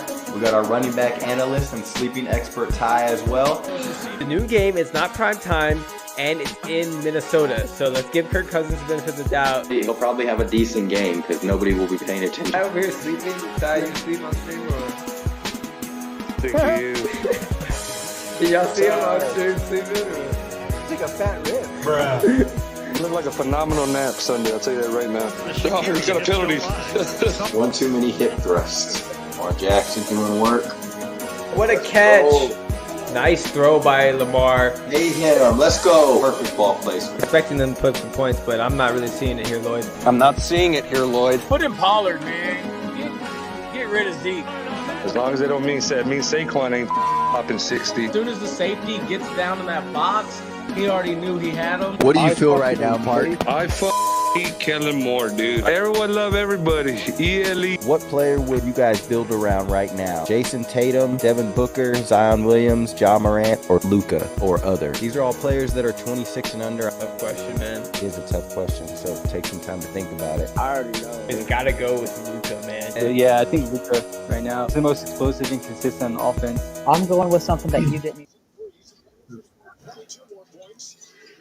Yo, we back. JV Ball Talk. Second half, baby. Just getting underway. We're getting right into it. Minnesota with the 3-point lead. Dallas with the ball here to start the half. Here's Kyrie. Kicks it out to Derek Jones. They're going to have to throw up a 9-1-1 ball. PJ Washington here. No good on the three. Gafford got the rebound, though. No good on the putback. Nice hook shot there, but Gobert with a good contest. Ant bringing it up here. Gets a pick from Rudy. Ant's going to kick it over to Rudy. Rudy's going to give it to Conley on the DHO, but use him on the pick again. Conley's going to get open for three. No good. Here comes Kyrie. Let's see. Interesting. It looks like they're going to work more off Kyrie, and he's going to – oh! And that's that lob we talked about. Dallas is typically just a pick-and-roll team, whether it's Luka or Kyrie, and that time, good pick-and-roll, Gafford and Kyrie, and Kyrie was able to lob it up to Gafford, and as you can see in our reaction, pretty nasty. He went up to the sky to get that. Gobert with the easy putback. Gobert the easy bucket here, 64-61, so Minnesota still with the 3-point lead.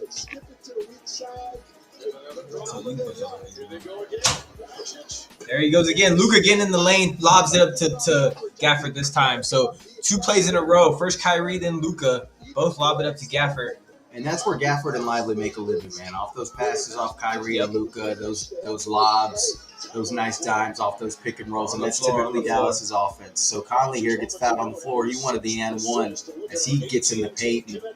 But here's that replay here. It's Kyrie, just a high lob to Gafford where only he can catch it if anybody was going to catch it.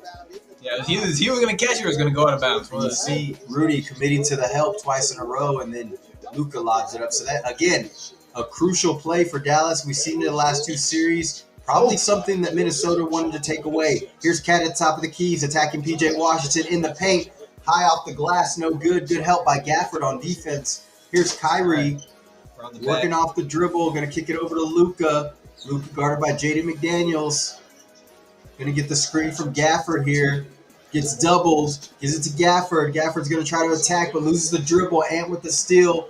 Ant kicks it to Jaden McDaniels. Jaden McDaniels attacks. Easy dunk. Gobert right there blocked out Luka. Yeah, Gobert with the old school screen blocking out Luka, but Luka really not going to do anything much on the defensive end. You got Jaden McDaniels coming downhill at you. So here's PJ Washington trying to attack the paint, trying to get inside. Gives it to Kyrie, who attacks. Gives it to Gafford.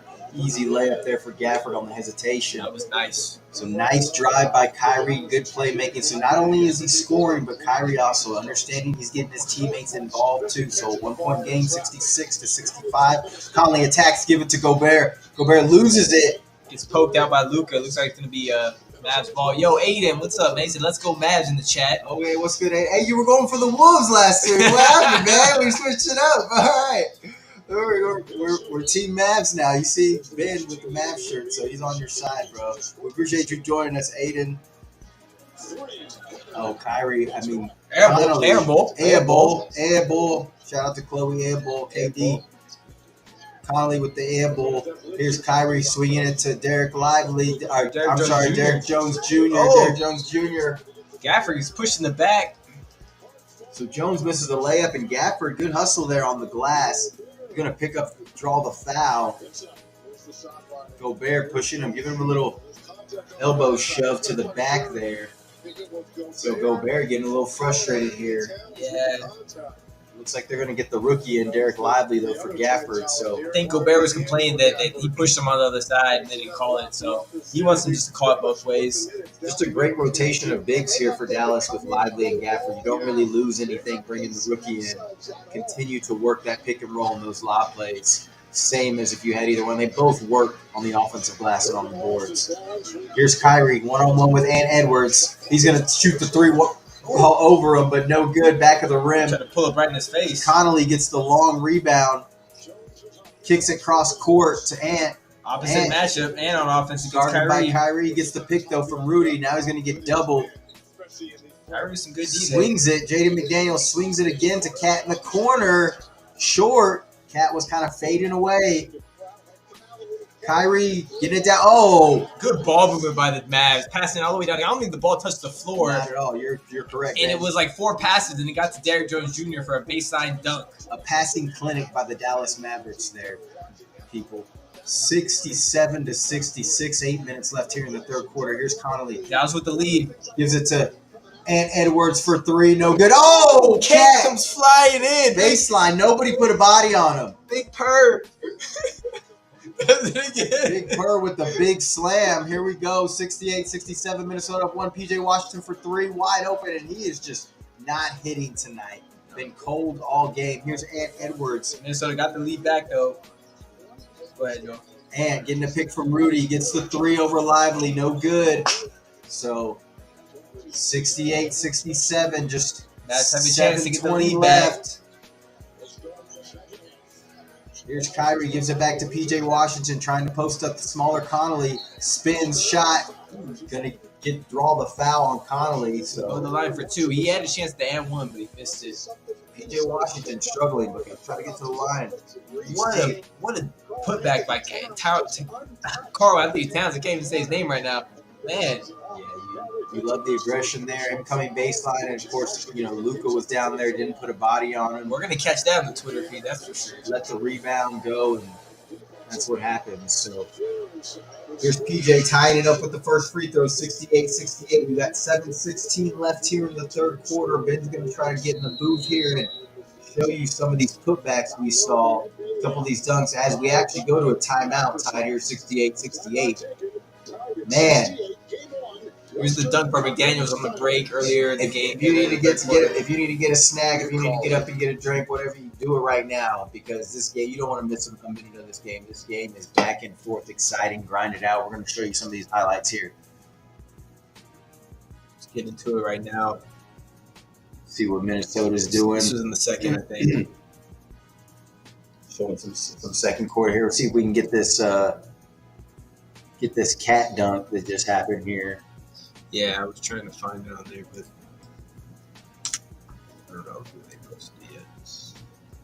Yeah, they posted the reaction, but the clip yet. So both teams, coming out, fighting here. You can see that, second half comes out, both teams kind of hitting shots. Minnesota's still getting that momentum from the crowd. Kyrie still doing his thing.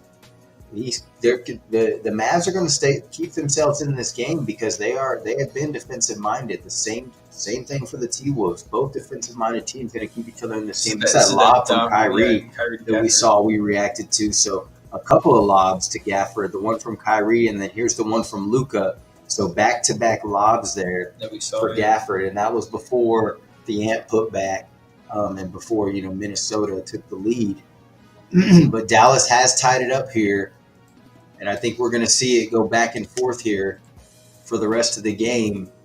It's been tough to score, though. Points have been tough to come by. I mean, although they are in the 70s already here in the third quarter, I mean, they are earning their buckets right now. And you've seen some stars make some tough shots and some good plays. Well, that's a good little play there, whatever that is. Oh, that's Carmelo Anthony's son. Carmelo Anthony's son, yeah. He dropped 49. Well, like father, like son, I guess. That's what happens. Good genes. Good genes. So, Uncle Drew here. At halftime, 24 points, 78%. We've seen him get some more here in the second half. So, like we said, he may be on his way to 40 here. Here's the cat put back. Oh, here it is. Yeah. That we were talking about. As you can see, coming off baseline. Luka was down there just staring at the ball, not even paying attention. Nobody. Yeah. Luka was not looking to block out one bit. He was on vacation down there, just chilling. Yeah, he's just hoping the rebound either comes to him or he can get the ball and go on break. So. Yo, Dennis Keith, appreciate the sub, man. Yo, what's good, Dennis? If anybody else subbed, if it didn't pop up, I'm sorry I didn't shout you out, but hey, appreciate it. Hit that like button while you're at it. Yeah, let's put Aiden on the screen there as well. You type in the chat, we'll put you on the screen too. Yeah, type on the chat, we'll put you on the screen. You want to say what's up, shout you out. Just say what's up. We appreciate it. We know we don't have many people in here, but we appreciate y'all joining us for the time being. Hope y'all are enjoying the game with us. Like Draymond Green on TNT. I was saying the same thing. I don't like watching this TNT thing with Draymond Green, man. Game's back. Always talking shit, bro. Whatever. Game's back on. 68-68. We got PJ Washington at the line here. 7:16 left here in the third quarter. It's been a battle here in game one in Minnesota.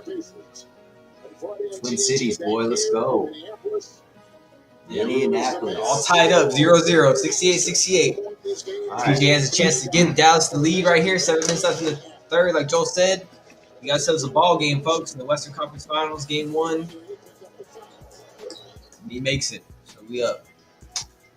Dallas is up. 69-68. Conley, guarded by Kyrie, top of the key. They're going to try to get to Am the curl, but no, they're going to kick it out to Cat with PJ all over him. He's going to bump into him, take it on the block, and get a foul, throwing it up some junk.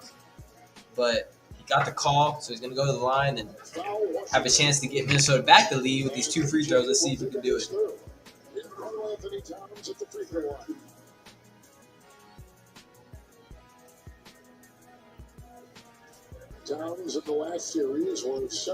There's rumors out there that Cat's new nickname is Big Purr.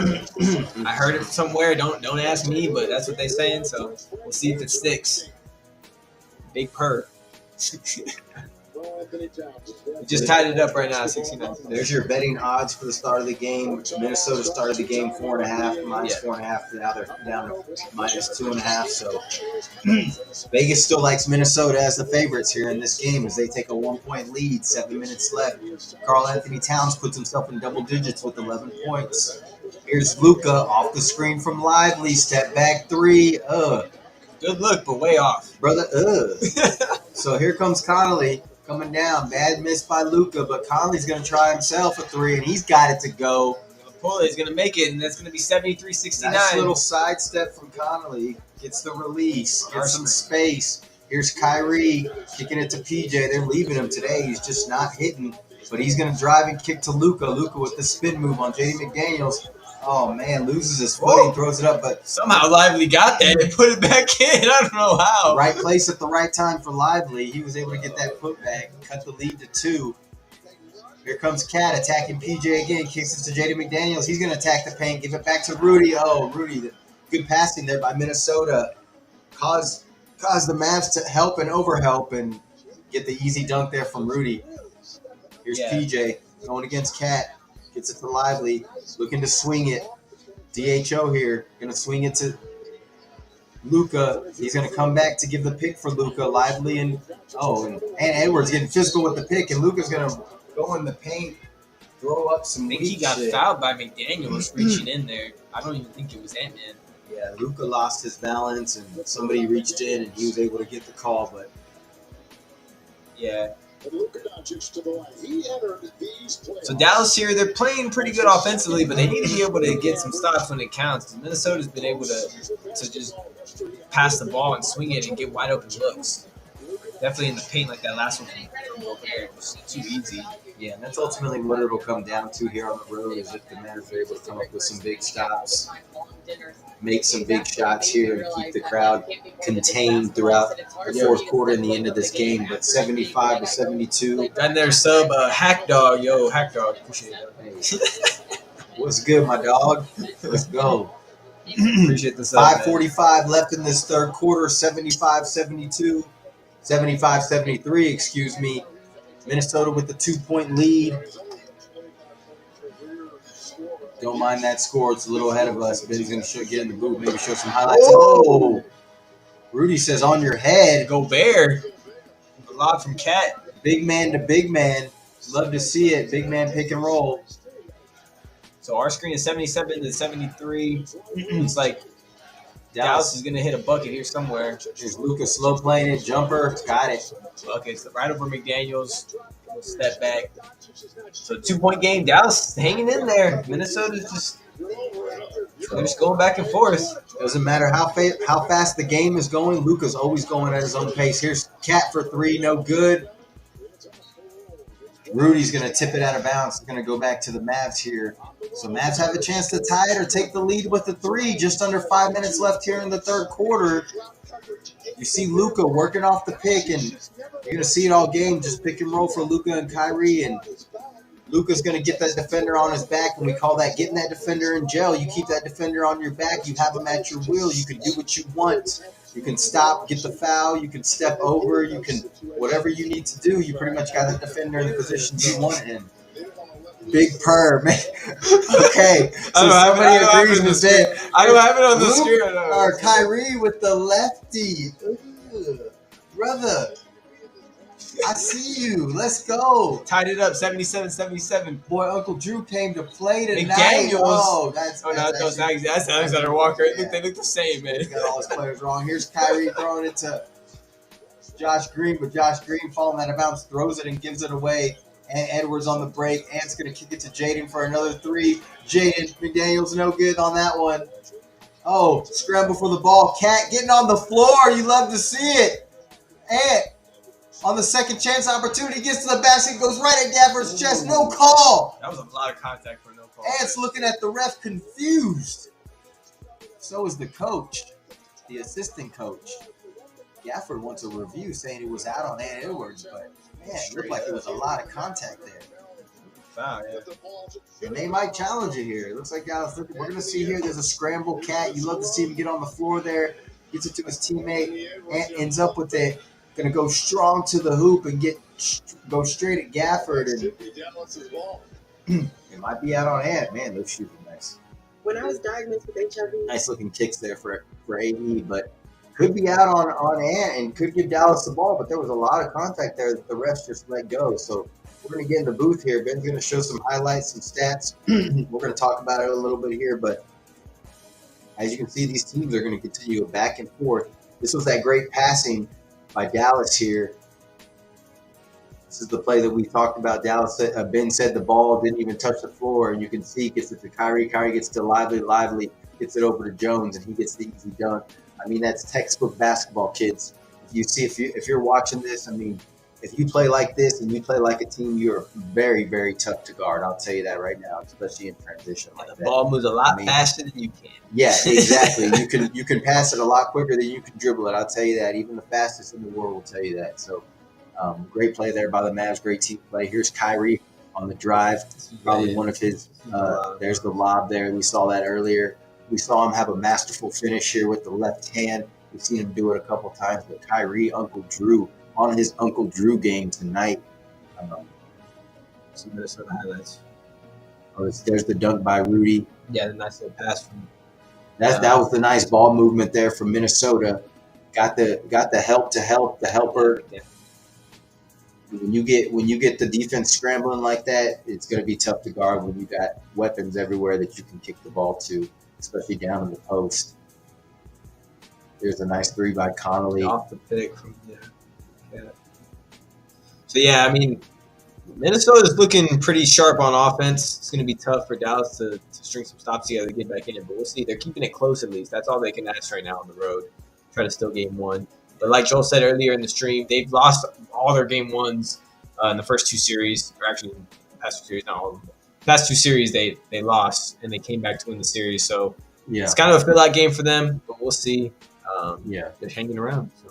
And as far as offense goes, you see Minnesota kind of trying to mix it up as far as sets. They're gonna run a lot of pick and roll when Rudy's in the game, just because they want to get him on the move. They want to get him going to the basket and kind of slash into the basket. Dallas is going to be strictly pick and roll. They're going to be strictly pick and roll Kyrie, strictly pick and roll Luka. You saw them trying to mix it up a little bit, having PJ Washington bring up the ball, trying to do a little lively, DHO maybe to Luka or what it may be. Just trying to pick some different spots, see what works. But what you're going to see mostly from Dallas is that pick and roll with Luka and Kyrie, those lobs, the step backs, Kyrie getting to the basket, tough finishes, things like that. Minnesota seems to be mixing it up a little bit more on offense, just depending on what personnel they have in the game.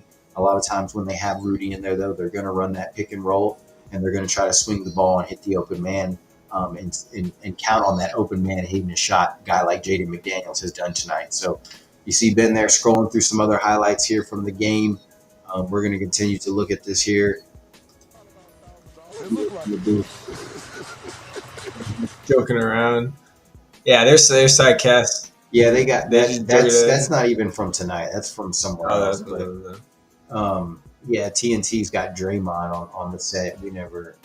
Here's the game. It's back on here, so we're going to get to it. 79-77, 4 minutes. Dallas ends up winning the challenge, so they get the ball, a chance to tie it up or take the lead here. Here's Kyrie, going to kick it over to Josh Green for 3. No good. It's a good look. Haven't really had the role player hit a shot yet for Dallas. Nope. At least consistently in this game. But they're still in it. Only down 2. Here's Ant Edwards attacking Josh Green. Josh Green, he's going to kick it to Kyle Anderson. Kyle Anderson kicks it to Walker in the corner. No good. In and out. He's struggling from the three-point line tonight, too. The Dallas Mavs have only made 2 3-pointers tonight, so you would think they might have to make a couple more to win this game. Kyrie misses the jumper. This is the midi, so keeps the score at 79-77. Getting to 3 minutes left in this third quarter. Here's Kyle Anderson. Tries to lob it up to Rudy, but a lot of contact, no call, but Rudy just tips the ball. Here's Jaden Hardy on the break. Kicks it to Josh Green in the corner, and he gets a 3 to go that time. So Dallas takes the lead here towards the end of the third. So as tough as it's been for Dallas here on the road, they just take the lead, and they're hanging in this game. Hanging around. Just hanging around. They might just have control right now. Alligator blood. Rudy kicks it out to Ant Edwards. Ant-Man, in and out. Wide open. I don't know. I missed that one. Hit every part of the rim. It came out. So we got Hardy here coming back the other way with Luka on the bench. Kyrie is on the floor. Ant-Man almost steals it from him. Gafford gets it. Goes around Gobert and almost gets a foul, but just throws it up. Some junk. Yeah, it gets... Coming back the other way, Ant-Man getting in the lane and transition. Looks like he gets stripped by Kyrie there, and it's going to be, I think, out of bounds on Ant-Man. I think Kyrie, good defense there. Yeah, good team defense by the Mavs there, just kind of swarming to the ball as Ant Edwards drives in the lane.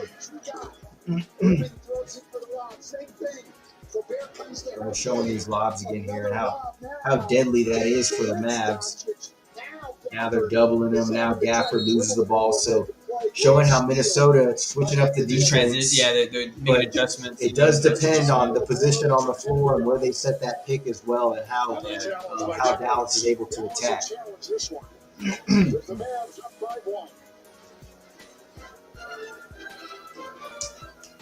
We appreciate y'all joining us tonight. We got a commercial break, so we're going to get back in the booth. Yeah, Dallas just challenged to play. Let's see what they're doing in the booth real quick.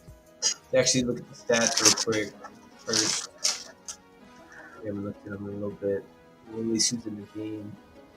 We got Irving with 26. Hasn't done much in the second half so far. I think he has like 2 or 3 points in the second half. PJ Washington step up. He's got 10 points so far. Gafford with 8 off those lobs. We got Green hitting that 3 a little while ago. He's in the game. See if we get him going. Hardy with a couple of buckets. Yeah, I mean, Dallas trying to get some help from their role players.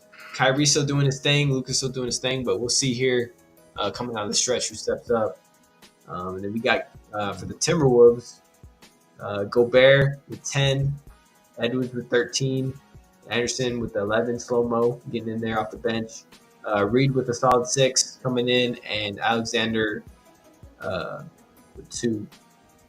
Joe, what do you think about that? Definitely off the hand there on that replay. So it looks like Dallas is going to win this challenge.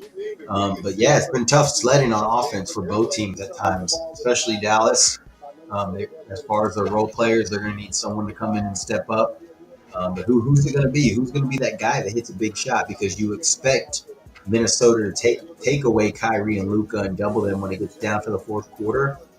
When they swing that ball, somebody's going to have to make a big shot or make a play, whether it's P.J. Washington, Derek Jones, maybe Derek Lively, who's ever in the game at that time with those guys. So it's going to be interesting to see, Ben. We'll see here. It looks like Dallas, won the challenge. So they're going to get the ball here, 80-79. Dallas with the 1-point lead. We've got about 2 minutes left here, and Dallas letting when Lucas let Luka play off the ball here, but I think it really does depend on matchups. So Luka's trying to get into the post early, posting up slow-mo here. You're gonna step back jumper, no good.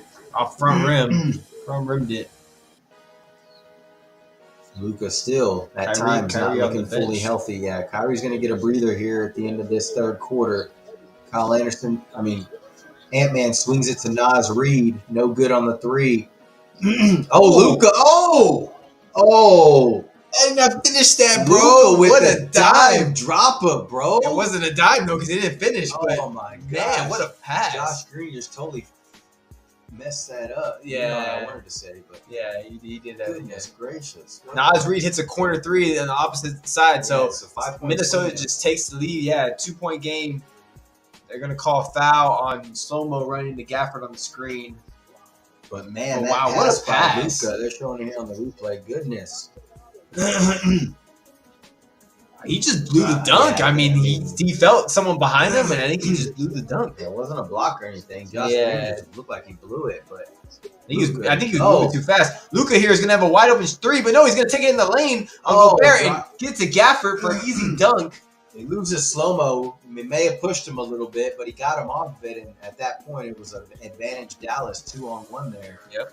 And Gafford with gets the benefit of the pass there for the finish. All tied up, get ready to go into the fourth. All tied up, under a minute here, third quarter. Naz Reid going to attack, loses the ball. Dallas on the break. Josh Green and he throws some shit pass. He thought Hardy was going to keep running, and Hardy stopped at the 3-point line. Yeah, he should have slowed it down and just gave it to Luka. But he did stop running, caught him off guard. Hate to see that as a coach. Yeah. Every possession is big in the playoffs. Ant-Man here, one-on-one with Derek Jones Jr. Trying to take him, gets it over to Gobert, going to take the DHO, look for the three. No, he's going to get contested. Has over to Naz Reid. Naz Reid around Luka, trying to take it up. He's going to get fouled. I don't know who they're going to call it on. I think Hardy. Yeah, Naz Reid's a little frustrated. You can tell he's trying to get to the basket, trying to get some points. He's been ultra aggressive here whenever he gets the ball recently in this game. Yeah, I think whoever Luka's guarding, they're trying to give him the ball sometimes because they know Luka's not at full strength, be able to move laterally. So they're letting that person, go to work and take it in the lane and create something. Well, that's definitely always a strategy by every team that plays this Dallas team. They definitely want to make Luka work. They understand that he does lack defensively in some areas, and that's what the Clippers were trying to do a lot to him in that first round. They were trying to go at him, and he was carrying the load on defense in a couple games there. But we got Kyrie come back in the game, also P.J. Washington. Dallas getting some subs in here, but yes, I mean, to your point, Ben, these other teams, that's in the scouting report, they are going to attack Luka on that other end. It's not only going to wear him down on the offensive end, but I mean, it's just he's not the greatest defender. He's not the most athletic guy, so you do want to go at him with other athletic guys or whoever he's guarding. Yeah, no, 100%. So into the third right here. Last possession here, Minnesota up 1. Luka's going to get a screen from P.J. Washington, going to split it, going to get to the basket on Rudy Gobert, and he just throws it away as he slips to the floor. Tries to get it out. So bad turnover by Luka there. So Minnesota here has the last second heat, 3.7 seconds left. Look like they're going to make a sub, or Dallas is going to make a sub to get some defensive players in the game. You typically don't see Luka. I mean, he knew what he was doing, but you typically don't see him get sped up. Yeah. Usually he would go a little slower there and kind of go at his own pace. Maybe he felt with the time he needed to speed up, but and good D by Green there. It's like he got good tripped D by up. Dallas, but Alexander Walker gets bad step, throws up some junk, and that's going to be it. But those are some nice shoes too. Some Kobe's. But We're going to be here at the end of the third. Minnesota is going to have the 1-point lead. So it looks like this game's going to come down to the wire. This is what you want to see, man. We saw overtime last night. We saw it was a third overtime game of the playoffs. Are we going to get our fourth overtime game of the playoffs here tonight?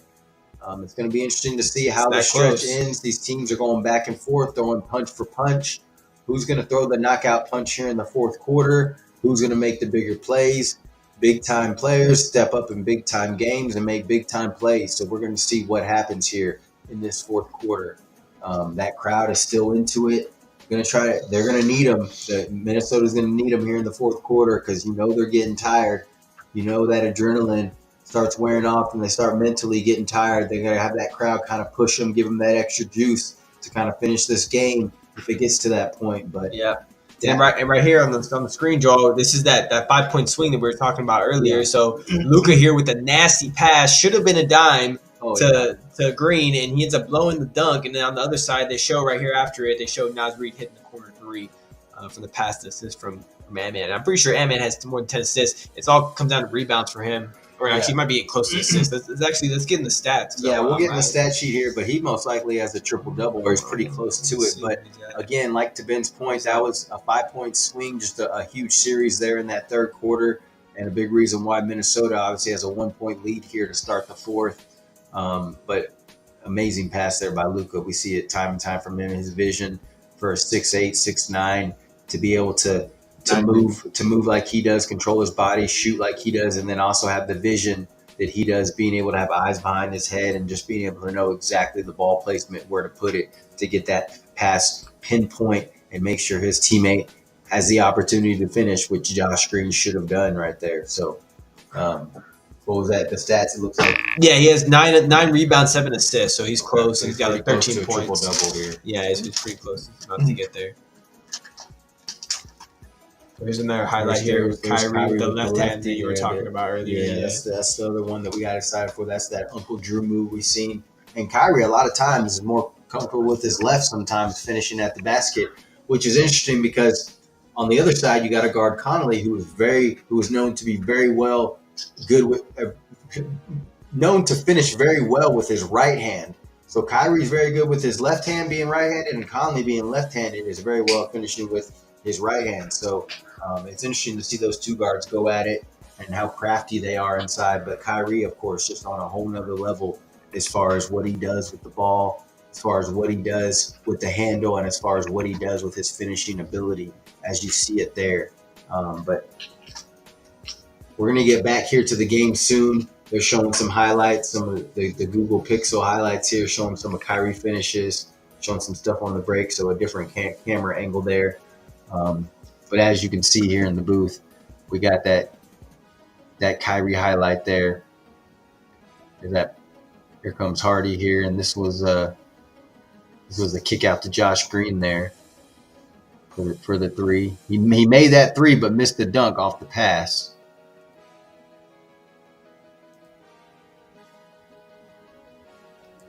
All right, so we got this fourth quarter going.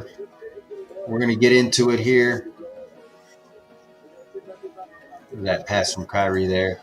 A three from Naz Reid here to start the fourth quarter. So Minnesota getting on the board first here in this fourth quarter, takes the 4-point lead.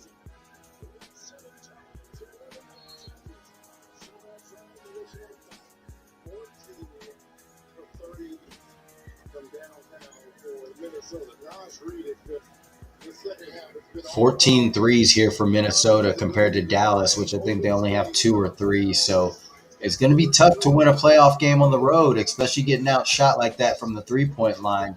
That means that every bucket you're getting, you are working extremely hard to get, whether it's a mid-range, whether it's to the basket, or you're having to earn them at the line as well.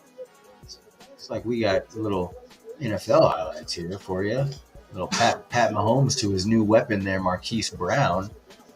So here's Kyrie at the line as he gets fouled. Going to try to cut the lead to 2.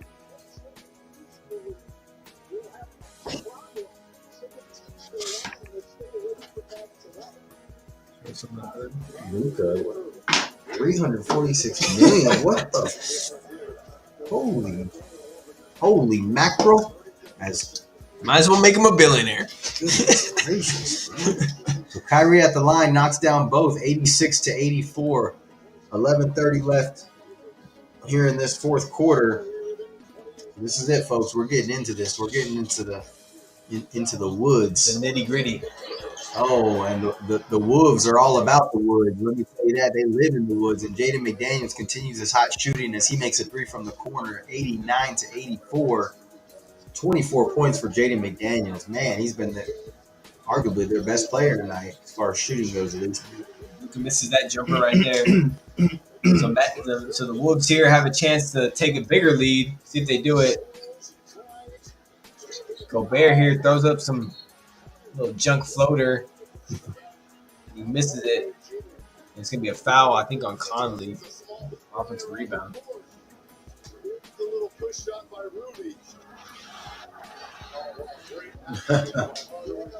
Crowd doesn't like that call there. Thought it was a flop. And I think they're going to challenge it here. Oh, yeah. I mean, he didn't touch him, but yeah, he didn't push him. I mean, he just touched him.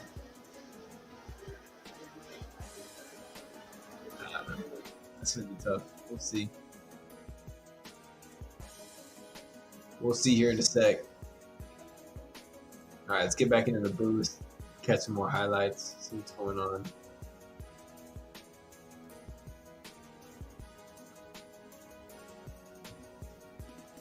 Here's that pass from Luka that Green couldn't finish. That's dime dropper right there. And then just didn't get the dime for it, unfortunately. Nas three, of course. Keep showing it. So yeah, if you're still with us, man, we appreciate y'all joining us tonight. Obviously, a huge game one in this series. Western Conference Finals. Dallas, we've seen them there before. First time that we've seen Minnesota here in a long time in the Western Conference Finals. The KG days back in the day. But man, just new blood here for the Wolves. Just a new energy. That team very well constructed as it looks like right now, especially defensively. And Ant Edwards obviously becoming the superstar that we all, at least the people that thought when coming out of college that saw that he had the potential to be. We've seen him on the big screen as far as the movie theater, so he's a movie star already on Netflix. Check out that movie with the Adam Sandler, that Hustle movie. That's pretty dope movie, but. When you hear this guy talk and you see his mentality and his attitude and how competitive he is, and the way he takes no prisoners on the court and he just wants to go at everyone's throat, you can tell that he's destined for stardom, and he's really going to push for that face of the league here when it comes down to it. I think it's going to be him and Wemby. In the next 5 years, him and Wemby are going to be the ones that are going to be battling out. At least in the West, if they're still with their respective teams in the West, battling it out. To try to get to those finals and have those dynasties. So some old Tim Duncan highlights there. Yeah, always good to look at blast from the past. Mario Ellie, holy moly, goodness gracious, this boy with the dime. I remember him with the headband. Yeah, he used to have a little kiss after he shot the. Oh man, he gave him. He hit some big shots for the Rockets back in the day, and then went to the Spurs. And that's funny. Man, it's fun. That's old school. Back when the Lakers and Spurs were going at it, those were those heavyweight battles we used to see back in the early 2000s, man. Nothing like it, bro. Just great basketball. Old school basketball. Some of the great players. The Kings. More damn sports. Oh, was that a block? No, that was the... The Minnesota claimed that to be a block, I guess. Oh, that's what it said? Yeah. Nah, maybe in the stats, but go to latest might. No, it's just it pulls up like get pulls up. All right, so they're looking at this play right here. It looks like they're still reviewing it and trying to decide. It looked pretty obvious that Hardaway did flop. All dunks from Minnesota just doesn't match their. But it's unsuccessful, the challenge, so they give the ball to Dallas here. Kyrie's bringing it up, gives it to Luka. Luka guarded by Jaden McDaniels. Back to Kyrie off the screen from Lively. Kyrie with the runner. First runner he's missed tonight, but gets his own rebound, puts it back up. No good. Fouled there. Felt like he got fouled. Some contact. Kyrie's late getting down the floor, so Wolves got the advantage here. McDaniels is going to attack, lose the ball. I think it's going to go back to Dallas. 89-84, 10:22 left here in this fourth quarter. Kyrie claiming he got hit in the head. Alexander Walker ran by him. They kind of need him as well. Right here. Hardaway, Lively, Doncic. There's Luka working off the pick from Lively. Defender on his back, step back. Got it. It's the roll to go.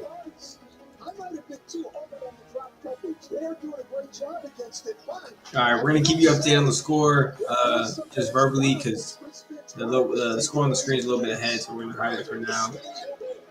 Actually, I'll put it on for now. We'll hide it in the game. Rudy misses the free throw, or misses the layup there. 89-86. Dallas with the ball back. They have a chance to tie it up here if they can hit a three. And you see on that pick and roll, they're just running that drop coverage, Minnesota. So Luka's able to get the defender on his back and kind of take advantage of that point, whether he wants to attack or he wants to do that step back. He has the defender at his mercy. But the way that Minnesota is playing that pick and roll, Dallas is going to keep attacking.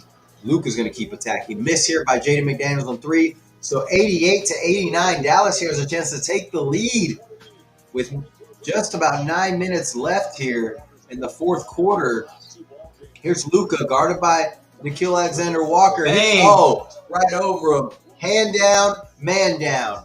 We've seen it before. Luka starting to get hot. 7-0 run here for the Dallas Mavs in the last minute, and they take the lead by 2.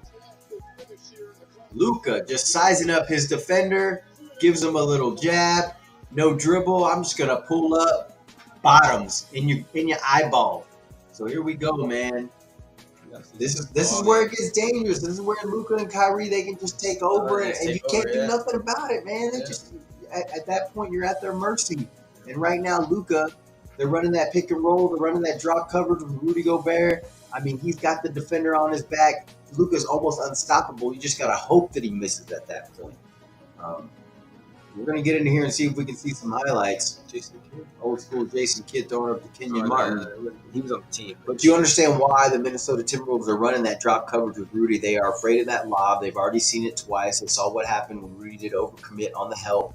That Kyrie or Luka is just going to easily throw up that lob, and so they're really trying to avoid that with that drop coverage and trying to count on that defender getting back around to try to defend Luka and Kyrie, which is a tough task to ask, especially against Luka when he understands he's so big and he understands how to position his body, get that defender on his back, and then at that point he can do whatever he wants. But if Minnesota is going to keep running that drop coverage, which I expect them to do, and Luka gets hot, they're going to have to start thinking about trying to switch things up here, at least to try to get the ball out of Luka's hands. But then they got to be careful, because then you get that lob, you get the kick out to a wide open three, but you got to pick your poison at that point. Yep. What do you want? So we'll see what happens here at the end of the day. Yeah, it's almost like you got to have a game plan for the pick and roll at every level on defense for Luka and Kyrie. Like if they're at the top, very top, you have a certain game plan. If they're more than 3-point line, you have a certain game plan, like on how you're going to play the pick and roll. Because I mean, you can't play it the same way every time. You're saying, like, depending where they set the pick too. Well, really, you're picking what you want to take away. So you're picking what you want to live with and what you want to take away. You're either going to double Luka, live with the rotation and live with the open shot. You're either going to drop and live with Luka playing one-on-one and hitting a step back. You're going to live with, helping and leaving a man open in the corner. So you got to choose what you're going to live with as a defense.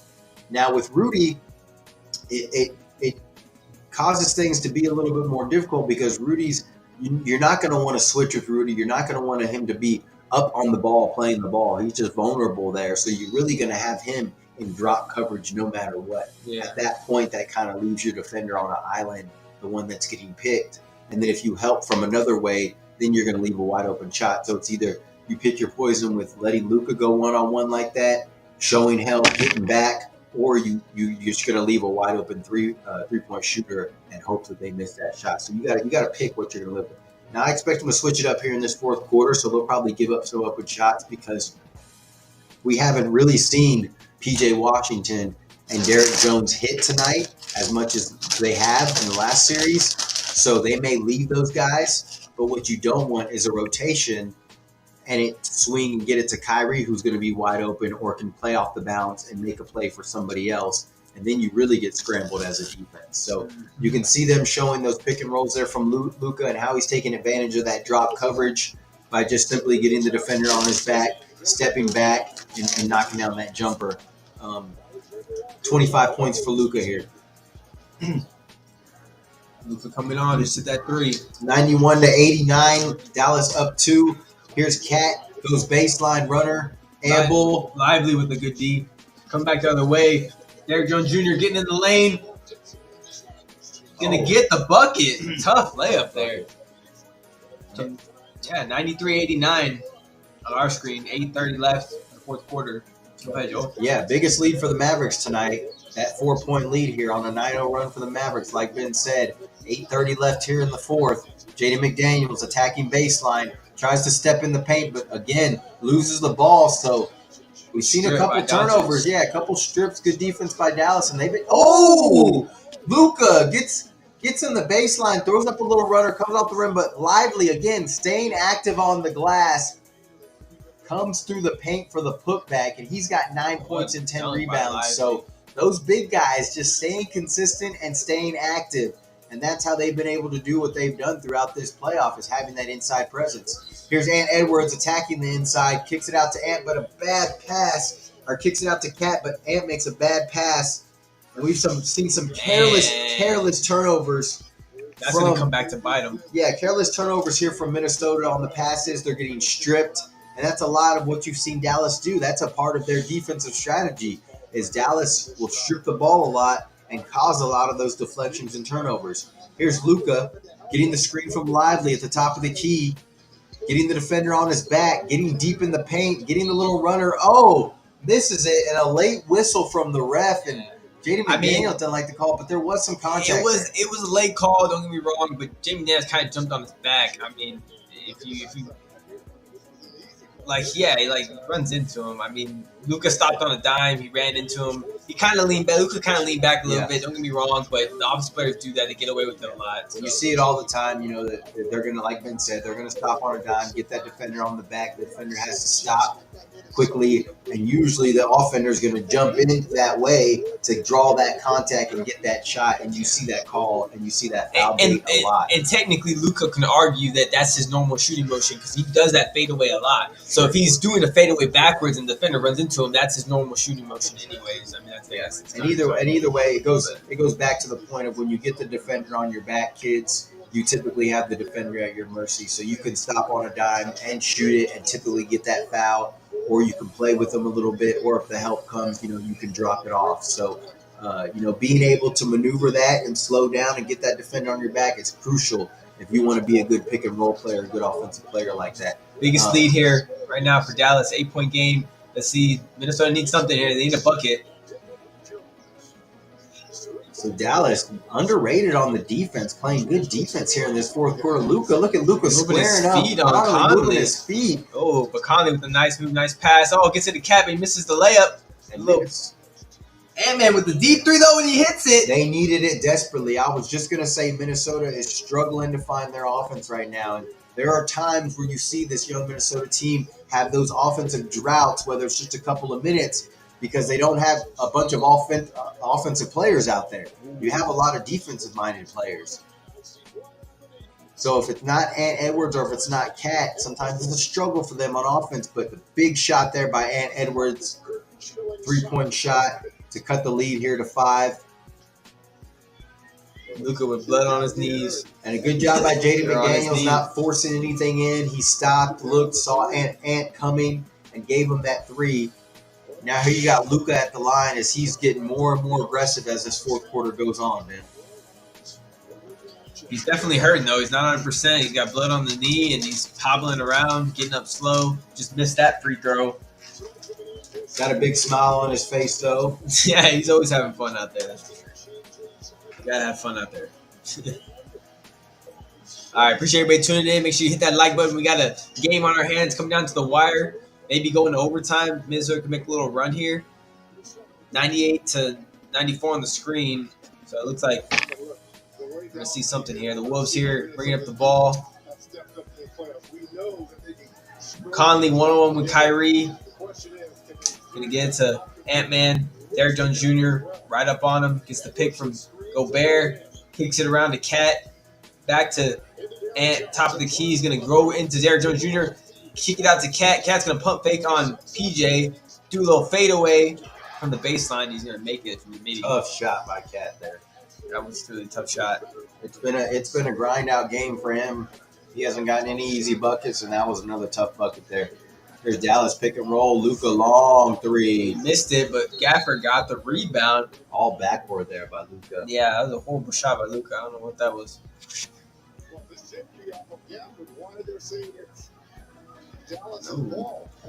Little contact to get a little space there by Cat. Yeah, Cat using his body smartly there against PJ. He's got the size advantage. A little put back, and then Gaffer here just loses the ball going up for the dunk. I don't like Rudy hit it. I don't know if Rudy go hit it or not. Tough from that angle. 98-94, 6 minutes left. And for three. Oh, in and out. Luka trying to drop a dime to Gaffer down the floor, but Ant's going to read it and pick it off like a DB. Yeah, it looked like a safety on that play. Ant-Man kicks it out. McDaniels in the corner for three. He's hot, but he misses that one. Game gets tighter in the fourth quarter. Everything gets tighter. Here we go. Kyrie time. Kyrie trying to take over. Going to get in the lane. Oh, no. Oh, he's going to kick it out to Derrick Jones. He gets back to Kyrie in the corner. Ant all over him. Kyrie's going to step back on him. Fade away off the front of the rim. Good D there by Ant. Come back the other way. Ant looks pretty tired. Conley here on the right wing. Going to swing it around to Cat. Cat pick from Gobert. Cat's going to get in the lane. Lob it up to Gobert. What a lob to Gobert with a one-handed dunk. And we've seen that a couple times, the big-to-big screen. And Cat, obviously, when he comes off that screen, he's able to make that play. Makes an excellent pass where only Rudy can get it there. It's a game of runs. Game of runs is right. Dallas hasn't hit a field goal in 3 minutes. Derrick Jones for three. This is that one. Here we go. Minnesota's chance to come back, take the lead. And here we go. Minnesota going over and getting the crowd involved. Trying to push them through this final 5 minutes here in the fourth quarter. Man, getting a screen from Cat here. Cat's open, looks at him, but doesn't give it to him. Now he's got Kyrie one-on-one with him. Gives it to Cat, though. Cat to D3, and he got it. What a Carl three. Anthony Towns showing up big in the fourth quarter. Showing up, that's for sure. Showing up big in the fourth quarter. They need it because Ant playing good, but man, they've been focusing on my D and Cat's stepping up. Big Purr, getting it. Big Purr barking right now. Yeah. He's straight up living up. Let's get in the booth here, see if we can show you some highlights as Minnesota regains the lead by 99-98. We got ourselves a thriller here, folks. A grinded out, hard battle game. We see some big, tough shot making as well because we see some excellent defense tonight, but these guys have still been able to get off some of these shots. But man, we got a grinded out game here. If this series is going to be like this all series, you give me 7 of these, sign me up all day. Yeah, we got Tope right here. The Mavs-Wolves game is everything I hope for. I hope this goes 7 games. Thank you, Tope. Retweet that, Tope. Thank you. Shout out Tope. Shout out Tope. D-Tope time. We live, boy, man. Yeah, shout out to Justin, too, because that boy, before the playoffs, said he used to hate Ant-Man, and then now he's over here telling me he loves this fool. So, total opposite just because of the way he's playing lately. Hey, he's been killing it. The playoffs will make you a believer, dog. I'll tell you that. We got Luka here. Here's that nice lob there from Cat to Rudy. Nice little big-to-big lob. Cat making the jumper, then dropping the dime, and then shooting the long three, and says, "You know what? I think I can take over this game here." So someone tweeted that free safety, and there was free this safety. This guy must be watching our stream. Yeah, he just took your quote. I just said it, bro. That's crazy. So there's always somebody tweeting something that we say. Like a lot of people think alike. Yeah, we're more alike than we like to think. We're all watching the same sport. Here's Kyrie going up against Ant. So Ant taking on the challenge to guard Kyrie, especially in the second half. But he's going to give it to Luka, let Luka attack Jaden McDaniels. He's going to pass it out to Derrick Jones. Jones is going to get in the paint. Looked like a lot of contact there from Rudy on the little runner, but no call there from the ref. They're going to let him play. We're getting down to 4 minutes left here in the fourth quarter, folks. This is crunch time. 99-98. Minnesota's got the ball. Cat feeling hot. Heat check. No. In and out. Oh, Kyrie man. with the board. Kyrie's coming back. They got a chance to take the lead. Dallas here. It's getting. Kyrie for three. Transition. In and out too. Dallas has gone cold in this fourth quarter. The last thing you want to see. All right, especially so on the road. Go ahead. Ant-Man here, one-on-one with Derrick Jones. They're just going to let him be. Clear out. Oh, but here comes Rudy on the screen. Now he's going to shoot the three. Lively didn't step up. No step up, and Ant-Man. You got to step up on this dude. Oh, Minnesota up by 4. Dallas got the ball now. Kyrie bringing it up. He's going to get the pick from Luka, get the pick from Lively, try to get into the lane. He's going to take it into Gobert, not get the call, but Lively's going to get the board, kick it out to Doncic, step back three over, and bang! Oh my God! What a three by Luka. The stars are showing out tonight. Let's go. Oh my Lord. 3 minutes left. Luka and Ant, we might just see them go back and forth. Kyrie might get involved. 102-101. Minnesota up 1. Here's Ant getting the pick from Rudy. Screen, snake dribble. He's going to get the foul, though. I think that's probably good. So, again, like we said, big-time players make big-time plays in big-time games, and that's what we are seeing, folks. We are seeing it right before our eyes. We are seeing a young man in Anthony Edwards grow up and mature right in front of our eyes and become a superstar. And Luka, we've obviously seen him do this many times. Anything you can do, I can do better. Will the student become the teacher, or will the teacher give out lessons tonight? We're going to see. So, let's see. Connolly dribbling off the pick, gets it to Cat. Cat, big man pick. Pick and roll. Oh, foul on PJ Washington as he gets tangled up with Rudy. We're under 3 minutes here in the fourth quarter, folks. We're getting into it right now. The pressure. These guys mentally, it's Western Conference Finals, man. Some of them never been in this moment before. You'd love to see it. If they get some extra time, who knows? Here's Ant Edwards on the baseline, getting a pick from Rudy. He's going to dribble middle. He's going to slow play it a little bit. Got Derrick Jones on him. Rudy's going to come back instead of ghost pick. Here's Ant Edwards, step back, three in the corner. No good. Tough shot. Oh, loose ball. Good hustle by Dallas ends up Jones. with it. Here's Luka. Dallas down by 1. Has a chance to take the lead here.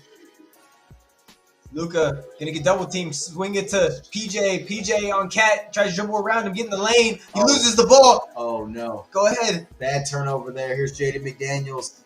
Not really much of a break here for Minnesota. Dallas is back. McDaniels, though, gets stuck in the air. Loses the ball. Terrible. So back-to-back bad turnovers for both teams. Here's the kick in the corner to PJ for three. And he hits the one that matters. Clutch. Ice in his veins, baby. Man. Hasn't hit much tonight, but this boy hit the one that mattered there. Puts the Dallas Mavericks up to 104-102. 149 left in this fourth quarter. And you see in the transition and how tough these NBA teams are to guard in transition. Even if it's just a halfway transition, you get an open shooter in the corner. That's a practice shot for these guys. They're going to knock it down 8 out of 10 times, 7 out of 10 times. Not over yet. Still a lot of time. Oh, Conley with the three off the pick from Gobert. This Oh! is it. The Cat comes in for the putback, but they're trying to say it's goaltending. Oh, Trying to say it's goaltending. What do they call? They call it goaltending. Cat just found out, and he's... Wait, are they going to review it? Oh, my gosh. Let's see. It's under 2 minutes. Wait. Connolly with the three. Comes off the rim high. No, that's clean. That's off. Wait. I don't know. Oh. So the way the ball was spinning... Spins back. It had backspin on it. That's close as hell, bro.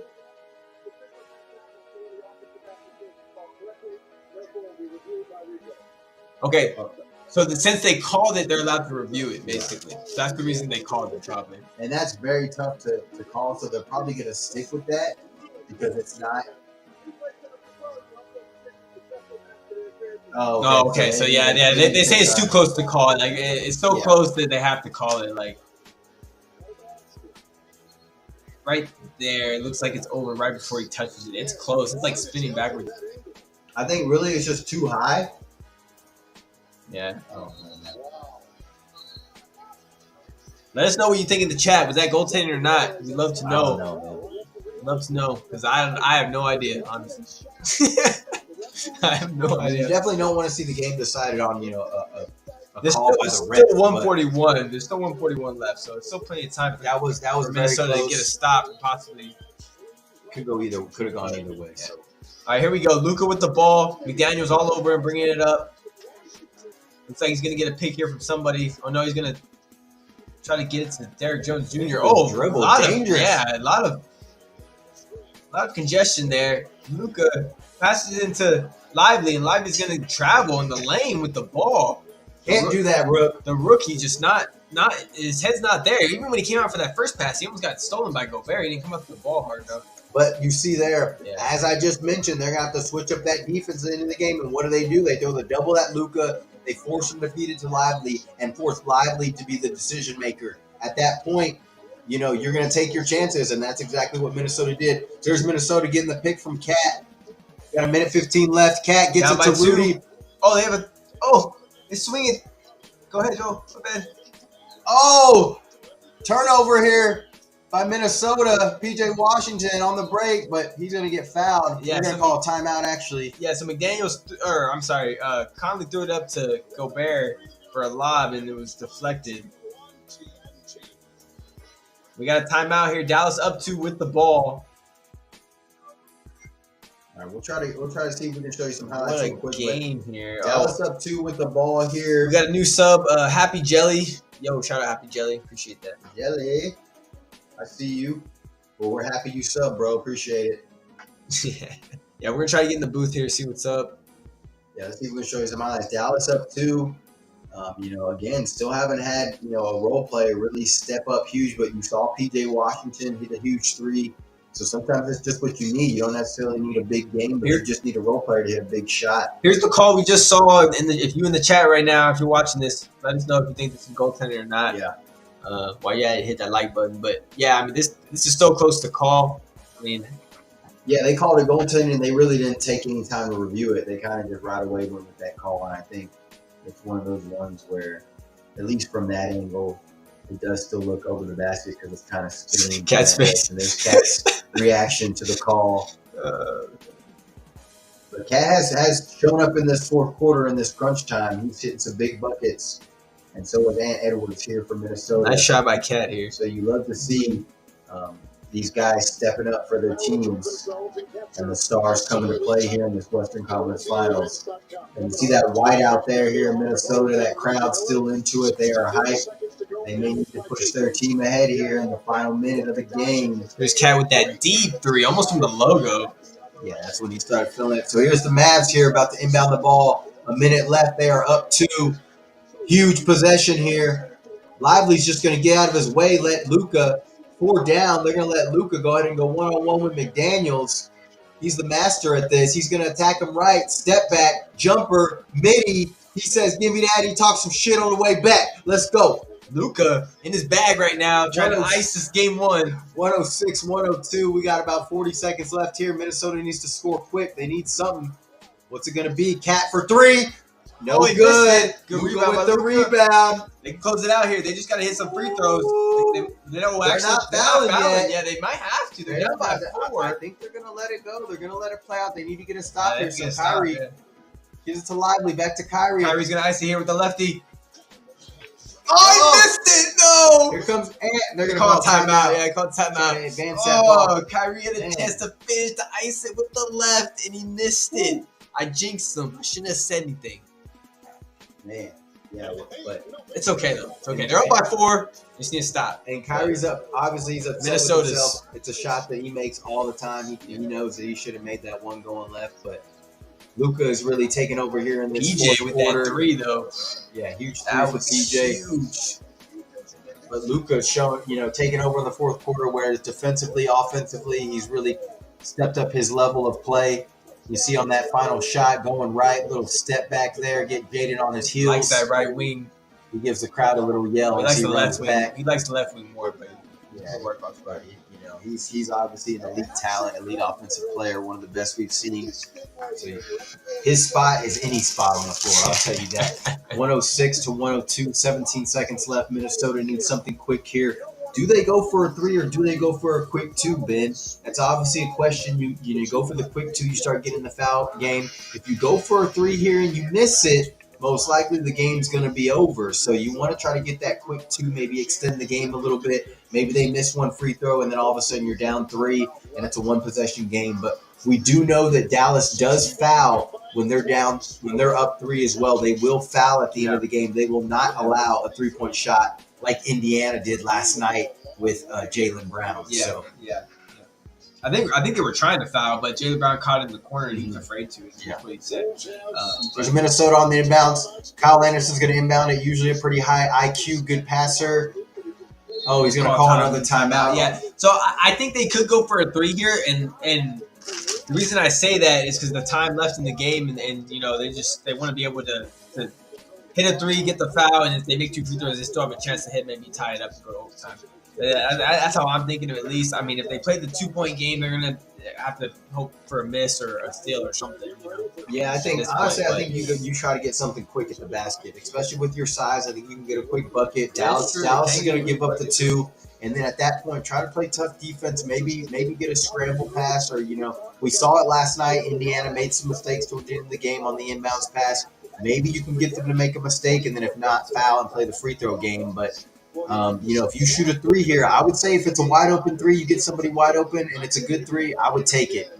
But if you're forcing something, if it's going to be Cat or Ant forcing something off the dribble, I think that's a tough. Yeah, I'd rather see one of them be aggressive and get to the basket. Maybe they get an and 1 going to the basket. Yeah, well, if they are focused on trying to hit a 3, they definitely got to crash the board, maybe trying to get an offensive rebound and get a second chance, either a tip in or kick it back out for another shot. But yeah, it's not much time left, only 17 seconds, so they're going to have to act quick here. But like Joel said, I think they might just go for a quick 2. That's probably the smartest thing to do. Well, this is big, too. Minnesota looks like they're out of timeout, so that could change things. At that point, you could go for a 3 here because you cannot advance the ball even after a free throw when you do foul them. So look for Minnesota to possibly go for a 3 here with no timeouts left. Yeah, I just noticed that. Getting him on the run here, back to Towns. And he's going to force a 3. He was open for a second, but he forced it. Oh, there's that tip in that we talked about. So maybe they knew that. They got a 2. We're still 9.9 left in the game. Yeah, crash the boards. We're a little bit longer. If we miss, we try to get the rebound. But here's PJ. Risky pass here to Derek Jones. Oh, my goodness. I can't believe he made that pass there, but Derek Jones was able to get it to Kyrie, and Nas Reed's going to foul Kyrie and send him to the line. That's the last person you want to on the line right now. Yeah, risky pass there. So, and good play by Minnesota. They got Cat. They freed up Cat a little bit. It wasn't a great pass by Ant, so he allowed the defense to get back to him. But I think Cat got a good enough look to where he could have knocked it down. It was on target. But Nas Reed did a good job, obviously, attacking the glass and getting that putback. So here's Kyrie at the line. Usually Kyrie's pretty clutch. We don't have to worry about him too much. And I expect this to be pushed back to a 4-point lead here. And there's PJ Washington with the risky pass, man. I don't know about that, but nobody really came to the ball, so he kind of just had to throw it up there. Well, Kyrie was coming to the ball, but he had already committed on throwing that before he saw him. Kyrie trying to get 30 here at the line.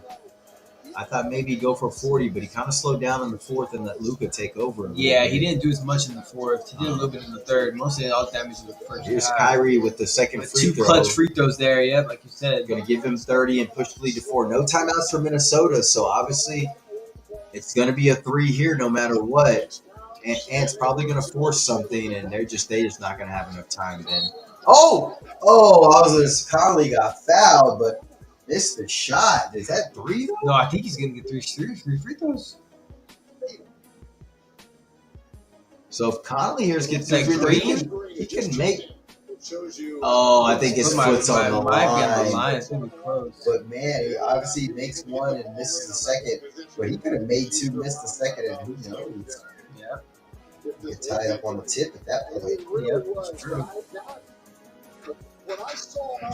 Wait, what are they calling? 3 free throws? Yeah, I don't know. Are they giving him 3 free throws? We don't have a time. Oh, because they were talking about the challenge, but they don't have Yeah, a it time. was like Coach said. 15 points, 5 of 8 from the field in the fourth. Watch it again on the shot. That angle looks like his foot is on that blue line. It's a two. Yeah, I thought his toe did kind of. It also looked like his foot was on the line. Yeah, it looked like his foot kind of huddled that line there and just his toe. Oh, maybe there's a little space there, mate. I stand corrected, Ben.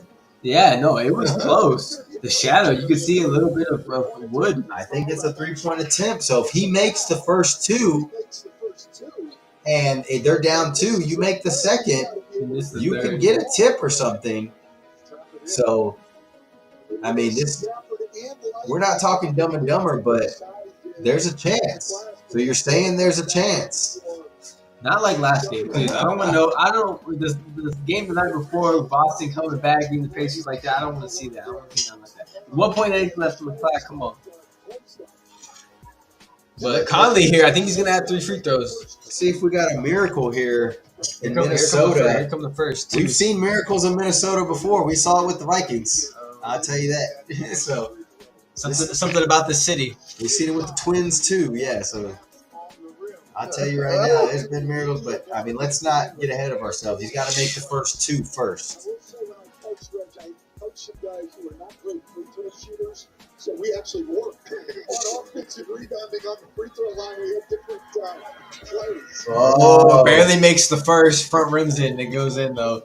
Okay, so here we go. Conley's got to make this next one and then miss the third on purpose, and they're trying to get a tip in with 1.8 left on the clock. Let's see what happens here. All comes down to this. He missed the second. So that's going to be big because they're down by 3. So that he can either make this one, they can try to go for a steal and get a 2 or 3, or he can miss this one on purpose and they can try to get a tip out for a 3 or something real quick. For 1.8, it's not really a lot of time to be able to do that.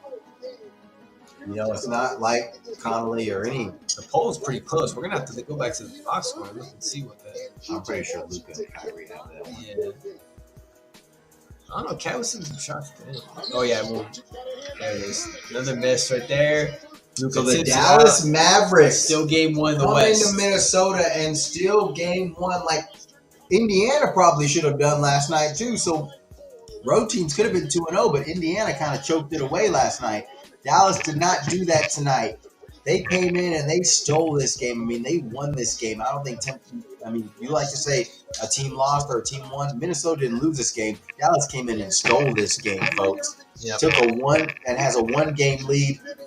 And this goes back to the other night when we picked them. And I picked Dallas in 6 in this series. And I don't know why, but I'm watching this game 1, and now I'm understanding why I did that. Because you can see these 2 stars take over. They're unstoppable. Their defense plays at a very high level. I mean, we think Minnesota plays defense at a high level, which they do. Dallas is right there with them, folks, and they are not going to give in. 33 points for Luka, 30 points for Kyrie, 63 points combined. That's the kind of effort you're going to need in 4 games for them to win. They didn't get much from the role players, but you did see the role players bring your ass. But you did see the role players hit timely big shots and make timely big plays, and that's all they need.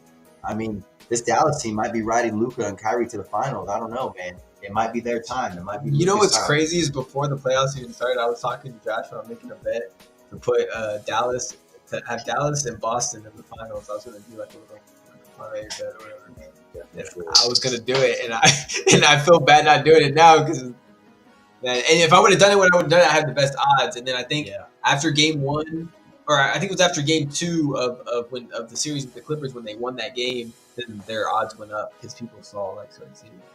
So but you know, what a performance here by Dallas. They really struggled from the 3-point line as well. They hit a couple at the end, a couple of crucial threes. That 3 by Luka at the end. There was a 3 by Luka and then the 3 by PJ, obviously. I want to find that. They really hadn't done much from behind the arc before that until those last couple of minutes. And they actually had a little drought there too in the 4th quarter, and they were able to get it together. And we saw that in the OKC series too. They're up and down at times, but once they get it together and they come to the, I mean, Kyrie, one of the best clutch players we've ever seen in this game. and Luka's right there beside him too. So these guys are not afraid of the moment, and you can see that the Minnesota Timberwolves are going to have their hands full, and they better not once think, because if they beat the defending champ Denver Nuggets, if they're just going to roll over the Mavs, because obviously the Mavs have something for their ass. Bring your ass is what Luka's saying. But it's interesting because Dallas has lost the first 2 game ones of the past series, and even this game too. I mean, they weren't shooting well. They were trying to get a feel for how Minnesota was going to play them defensively. They weren't, they were running pretty simple stuff on offense, so not a whole lot of adjustments. But Dallas was still able, with that toughness, with that grit, and with that defensive mind, that defense, making defensive plays, causing those Minnesota turnovers, making life tough for those guys when they go inside. Dallas really showed tonight that not only can they be a finesse team on offense with Luka and Kyrie, but they can also be a damn tough team on defense to try to score against with those bigs inside. And all that defense does, getting those stops and turnovers, all that does is it helps their offense. It gets them going offensively. It gets everybody going. It's contagious. It gets everybody going on the shot making side. So, man, we really appreciate y'all joining us tonight. JB Ball Talk. We out here. We out here for the games. We appreciate y'all joining us. Feel free to tune in, or feel free to tap in on the chat. Let us know what you think. We on the Twitterverse here showing some highlights. We try to keep it fresh for y'all with some highlights, some stats. Try to keep you updated, and we just try to talk about what we see, talk about the game a little bit. We understand a little bit. We know you guys understand a little bit, and if you want to talk about anything, we're always open to get to talking a little sports. But we'll shout you out here if you do want to join in on the chat. If you do want to subscribe, we will shout you out as well. But make sure you smash that like button. We appreciate y'all coming out. We know y'all could be anywhere. We appreciate y'all joining this, enjoying this game one with us. Big win for the Dallas Mavericks to go up 1-0 on the road. Yep. I do expect both these teams to win on each other's floor, though, and I do expect this series to go pretty deep as a 6 or 7 game series. Ben. Yeah, I mean, we saw it last series with Minnesota. They're not afraid to win on their home court. They beat the defending champs game 1, game 2 in the high altitude in Denver. So, and they won game 7 in Denver. So they're obviously not afraid to win on the road. So Dallas got to be ready for that. It's going to be a great grind out series. I do expect 6 or 7. I think I said Dallas in 7, but I mean, I wouldn't mind seeing it in 6 because it'd be good for them to win at home. But I think both, like you said, both teams capable of winning on the road in this series, and that's what we're seeing right now. So it's going to be a grind. I hope all the games are this close. I hope we see some overtime because it was great, competitive game. Matchups are great. So we'll see what the coaches do adjustment wise. If we see more double teams on either Luka or Kyrie, or even more double teams on Ant, he didn't really do too much this game. He didn't really explode numbers wise, points wise, but he did have a lot of assists and rebounds. He was making plays all over the court. So we'll see kind of adjustments they make though. But yeah, like Joe said, appreciate everybody tuning in. Y'all have a good night. So you want to go into here? You want to say anything else? Yeah. To your point about the adjustments, that's where it starts to get fun in these series. After game 1, 2, when these teams start filling it out, these coaches start making adjustments. So it's going to be interesting to see what Minnesota does defensively, what adjustments they make. Do they start jumping Luka and Kyrie off those screens a little bit more, try to make the other guys hit shots and make more plays? And then on offense, do you want Anthony Edwards to be more aggressive on offense as far as scoring wise? Do you want him to start a little bit earlier because he was getting his teammates involved with some assists? He was all over the floor with rebound. Do you really want him guarding Kyrie? Do you want him, exuding that much energy on defense and then having to come back on offense and do a lot as well? So these are all things that Minnesota is going to have to look at and make their adjustments. They understand that they're going to get a healthy dose of that pick and roll basketball from Luka and Kyrie, and they're going to have to, make some changes as far as how they guard that, because right now you saw Luka and Kyrie pretty much had their way in this game. They're going to either have to slow one of them down, or they're going to have to live with just one of them going off if they want to try to win this series pretty much. And Minnesota cannot have these lapses on offense. You see them as a young team just have lapses on offense where they just can't score for several game time minutes, and that's where they struggle, especially when Ant's out of the game. You saw Cat step up a little bit tonight in the fourth, but they just have those lapses sometimes in offense where they can't really score the ball. But got to credit Dallas's defense tonight as well. They played them really tough, and they had a good game plan for them. But again, this is where it starts to get fun. Teams make adjustments. Things start to get even grittier. And I love the basketball that we're seeing. I love the stars that are in the game right now. And this is great basketball that we're seeing. Obviously, a lot more offensive-minded basketball. Not as many sets that we're seeing. A lot of pick and roll stuff. That's typically what you see. Space the floor, open up the floor, try to drive and kick, and try to make plays with your best guys. So we're going to see a lot of that. But should be a fun series to watch. I'm sure we're going to be enjoying it. If we get 6-7 games like this, I mean, there's no complaining from us. We're gonna have a great time watching this series, and it's gonna be a great a great few series to watch with the Boston and Indiana as well. We can talk a little bit about that one, but Indiana did choke it away last night. They made a couple mental lapses at the end on the inbounds, and then overtime. Boston kind of took over. Yeah, with Indiana, I'm interested to see if they can keep that pace up. Because that's what's really keeping them, in that series. Because Boston just needs to slow it down, and I feel like they slow it down. Get Pacers off their rhythm, they might have a chance to take over. You can tell Tatum wasn't happy after that post game. So. Yeah, and that's going to be the real challenge, is the pace challenge. Indiana, like you said, Ben. We got Sean Derek Cooper. Appreciate the sub, bro. Hey, appreciate you, Sean. Yeah. Good looking out, bro.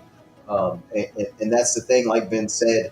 Indiana wants to speed up that pace. They want to go fast, and they did that last night, man. They were hitting shots. They were shooting like 70% from the floor at some point. Amazing shooting, much like they did in Game 7 against the Knicks. But Indiana is capable of that. They can get offensively, they can get very hot. They have a lot of weapons, and they can knock down shots. So, like Ben said, Boston does want to play at a little bit of a slower pace, but they may get caught up in Indiana's game at some time. They're going to have to be careful. That's a big reason why I chose this game to go 7. And last night I was feeling pretty good about my prediction when Indiana was on their way to winning Game 1, which I still think that it can be a long series because Indiana proven that they can offensively have the firepower to at least overcome that Boston. And Indiana is tough at home. They proved that in the New York series. They didn't lose a game at home, and they ended up winning Game 7 on the road to win the series. So Indiana is really tough at home. Definitely they get that crowd behind them. So I agree with you on that. Yeah, so that's going to be, obviously overtime in Game 1. That's going to be another series that's going to be a banging out series, and that's probably what the Celtics need, honestly. I'm sure they're looking forward to hopefully getting Porzingis back in the middle of the series, but he's still going to need a game or two to kind of get going. And we'll see what happens from there. But Boston's definitely got their hands full with Indiana. So Luka and Kyrie combining for 63 points. Edwards and Towns combining for, what is that? 30. He's doing his math. 35? Right, I think about 35. Yeah, 35. Okay, so they started at 35 points. So, they almost doubled them up. Luka and Kyrie almost doubled them up. Gotta love it there. But the poll, it looked like Ant and Cat won the poll. So I don't know what game y'all were watching, but it's all right. I guess those were some early votes. There might have been some early votes in the first quarter. But Kyrie got going pretty early, as we saw, and then Luka kind of took over in the fourth quarter. And Jaden McDaniels, again, was the leading scorer for Minnesota with 24. He did that the other night against Denver as well. So he's continuing his hot shooting. But if it wasn't for him, you look at it, and, Minnesota might have got blown out. So they cannot count on 24, 23, 24, 25 points from Jaden McDaniels every game. No. If you get it, great, but you cannot count on that. What you can count on, though, is Ant Edwards getting, 20 to 30 points, hopefully up near 30. You could count on, hopefully, Cat getting 20. And really, you want to count on Naz Reid being able to come in and get you somewhere between 13, 15, 18 points. Well, that's why I'm a little that's why we're both leaning a little bit towards Dallas in the series, is because where is Minnesota going to get their offense sometimes when Ant doesn't, get those points, or Cat, they got to get from some of their role players, and they got to step up. And they've had it in the playoffs lately. So let's see. They did it against Denver, and exactly. A lot of people questioning the same thing against Denver. But Dallas did it for 4 games. Yeah, and Dallas did the same thing against OKC. They had PJ Washington step up in multiple games, score a lot of points. Derrick Jones Jr. So that's what's going to come down to for both these teams. I think we're going to be interested to see what happens the rest of the series. as far as role players stepping up and who's going to make a difference, because that's what it's going to come down to. We think I am interviewing Kyrie right now. Yeah, they got Kyrie on the set here. Let him listen in. You know what it is, Shaq. If you ever interrupt my point, Shaq. Sorry. I don't want a record made out of the road. Chuck trying to interrupt per usual. Hey, I'm sorry, Kyrie, you at home minding your business the other night. What about it? You with your beautiful family just chilling, probably having a nice meal, and then the young fella says, I got Kyrie. And you said, excuse me? Yeah. And he said it again. He said, I got Kyrie. Yeah. That's the most aggressive you've been in a long time. Yes, sir. I know that had to irk you a little bit. Use it as a motivation. When I was sitting at home and I saw it, I was like, it's a nod of respect, and then also I knew what type of game it was going to be. Game one, and also for the rest of the series. So you're right. I was at home with my family. I was at home with my family. And comes out and says, I got Kyrie, but also that's a no fear mentality, and that's why we love him. So coming out tonight, I knew that he was going to pressure me a little bit, but I knew that they were coming off the Game 7 grueling game, so their legs were biting a little bit tonight. So hopefully Game 2 they come back and they settle a little bit more, but we'll be prepared. Kyrie, I said in the pregame Obviously, 7-game series, being on a 7-game series, and getting tired, they got a couple of days off, but Dallas was prepared. They got a couple more days. So. Yeah, Don't do that. Those Jersey guys stick together no matter what. Don't do that. You know what? I was smart. Don't break that. I said in the pregame, and I said it this night. So when do you decide that, last season, first half, you let the guys get up and you go. So when, as a player, you decide, I'm going to get mine and you follow me. Tonight, you set the tone. So my question to you is, when do you decide to take over and when you decide to get everybody else? Well, I knew tonight that a few of the guys on the team haven't been in the Western Conference Finals, so I know that nerves were going to get into them a little bit. And when we started off the game, that basketball feels a little extra bouncy. You're not on the right rotations every single time. But for me personally, getting going offensively, I know it settles our guys. And when they see the ball go on the rim for me, then that opens up opportunities for them. So it's really just the flow of the game. But I know in this series, in order to give Luka enough breaks and stuff like that, I got to stay aggressive the whole time.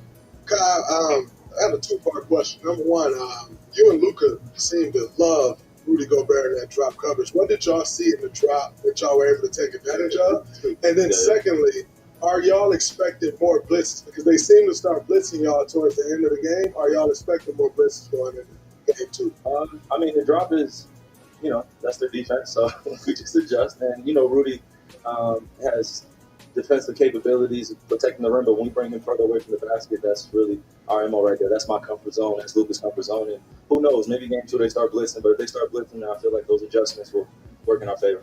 Yeah, that's what we talked about too. Making adjustments. Great scorers. At times, but that you pick and roll coverage, I can really get my shot decide what they anytime I want to do want. with that. But there seemed to be a switch when you guys started still saying, I'm going to get Lively a dunk. I'm going to get PJ. When did that switch happen? Because I just remember playing with Akeem and said, I can score every time if you want me to. So when is that switch and how do you turn it on and off? Yeah, I think it's just getting to know your teammates and knowing where they like the basketball, but also just being real with yourself. The basketball guys reward you for doing the right things over and over again. And we were just passing out a lot of double teams, but also when we had our shots, we wanted to be aggressive. And when those guys are in the pocket making plays every single time and they're available for those lobs, our offense is clicking at a high level. So I feel good out there at the point guard, and especially with Luka, when we can go in tandem. He goes, I go. It's not your turn, my turn. I'm just looking for the next opportunity to make a play for my teammates. Well, I saw Rick Carlisle and Miles Turner said something last night. They're like, we knew we were great offensively. We realized, we suck defensively. We can't be dead last. We got to be at least in the middle of the pack. We've been saying something. We got the stats to prove it. The Dallas Mavericks have been playing great defense. When did that switch for you guys come in? I would say a little bit after All-Star break. And, I didn't say it out loud to my teammates, but I set a goal. It was to get 50 wins. Once we got to 50 wins, I feel like we were in the middle of the pack of the Western Conference, and we were going to be considered one of the teams to beat. But I kept hammering at home, other than getting to 50 wins, get into the defensive backbone of our team, our identity. We have to create that. Defense wins championships. No matter how high-powered your offense is, you got to be able to get stops if your offense isn't clicking for you. So tonight, I think that's another game where we've proven where if we're not shooting well offensively, we can still get defensive stops and manage the game, and the game doesn't get out of hand. Sometimes it can be like that in an NBA game. We played plenty of games. Everybody's played plenty of games where if you're not getting those defensive stops, it's hard to play offense sometimes. Guys aren't running back. Guys aren't setting as hard as screens. Guys aren't cutting back door. Those opportunities aren't there. So I just try to stay positive throughout those moments and tell those guys, like, defense is what our identity is now. Last thing, now that we have you up here, the Carmack's House of Highlights Moment of the Year was authored by you. Yes, sir. Lefty was. Yeah. Rightfully so. Let's take it. Because I see you working on a lot of stuff before the game. Yeah. But this, why would you try that? I mean, it's okay. I'm just working on my game out there. You just going to do that before you shot? No. No.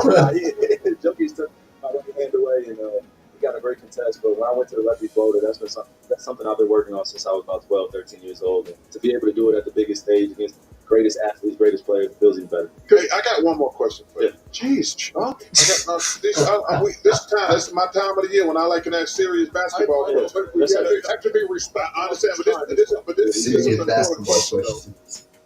Everybody on this team talks about you being a leader now. And they talk about, like, this guy's been a leader. And you said something earlier. You said none of these guys, really, the young guys in the team, been in the Western Conference Finals. Yeah. When did that switch kick on to you? You're like, you know what? I'm the only one who won a championship. I've got to be a leader. When did you figure it out? I would say last summer when we got exited from the playoff contention and I'm watching my peers go for a chance to win the golden trophy, man. That big thing, like, it's just you get motivation from failure and you get inspired. And I was watching playoffs at home and I was taking little notes on some of the greatest leaders in our league. Draymond's one of them. We got guys that are really the backbone of their team and they do the little things that don't show up in the stat sheet for their team to win. So for me, this year I really just focused on doing the little things. And if my points came, they came. But I wanted to make sure we felt good as a team after every single game, and we got to be honest with each other. We had a lot of long meetings with their kids. Sometimes it felt like therapy. Getting guys to talk. I mean, getting males to talk about the competitive sport. It's hard sometimes, So I felt like we had a good gelling group, and then we went through a crucial trade in the middle of the season where we got PJ and Gat, and then from there, it's the sky's the limit. Once I saw we had a chance, I was like, well, I'm not going to take this for granted. So every single day I remind those guys, what it's like to fail, what it's like to get to that mountaintop, be very close and then fail, I got this guy sitting next to me, we got 2 rings, So for me, I use that as motivation and try to encourage my guys as much as I can. Congratulations. That was a hell of a question. That was a hell of a question. Luka with 30. All right. Well, we're going to get out of here. Yeah, thanks for sticking with us if you're still in here, man. Yeah, if you're still in here. Kyrie interview, and obviously he's grown up as an individual, as a basketball player, and we all remember the time a couple of years back when he was trying to get doxxed, trying to get shamed, and trying to get pushed out the league for his, simply his opinions. But it's great to see him succeeding with his new team, Dallas. It's great to see him and Luka gelling, and it's great to see him leading a group of young men. Hopefully to the promised land, maybe. Who knows? So, yeah. But we appreciate y'all joining us, man. We're going to get out of here. Yeah, we can get out of here. Have a good night. JB Ball Talk. Ball up. Ball up. Y'all have a good night. Peace.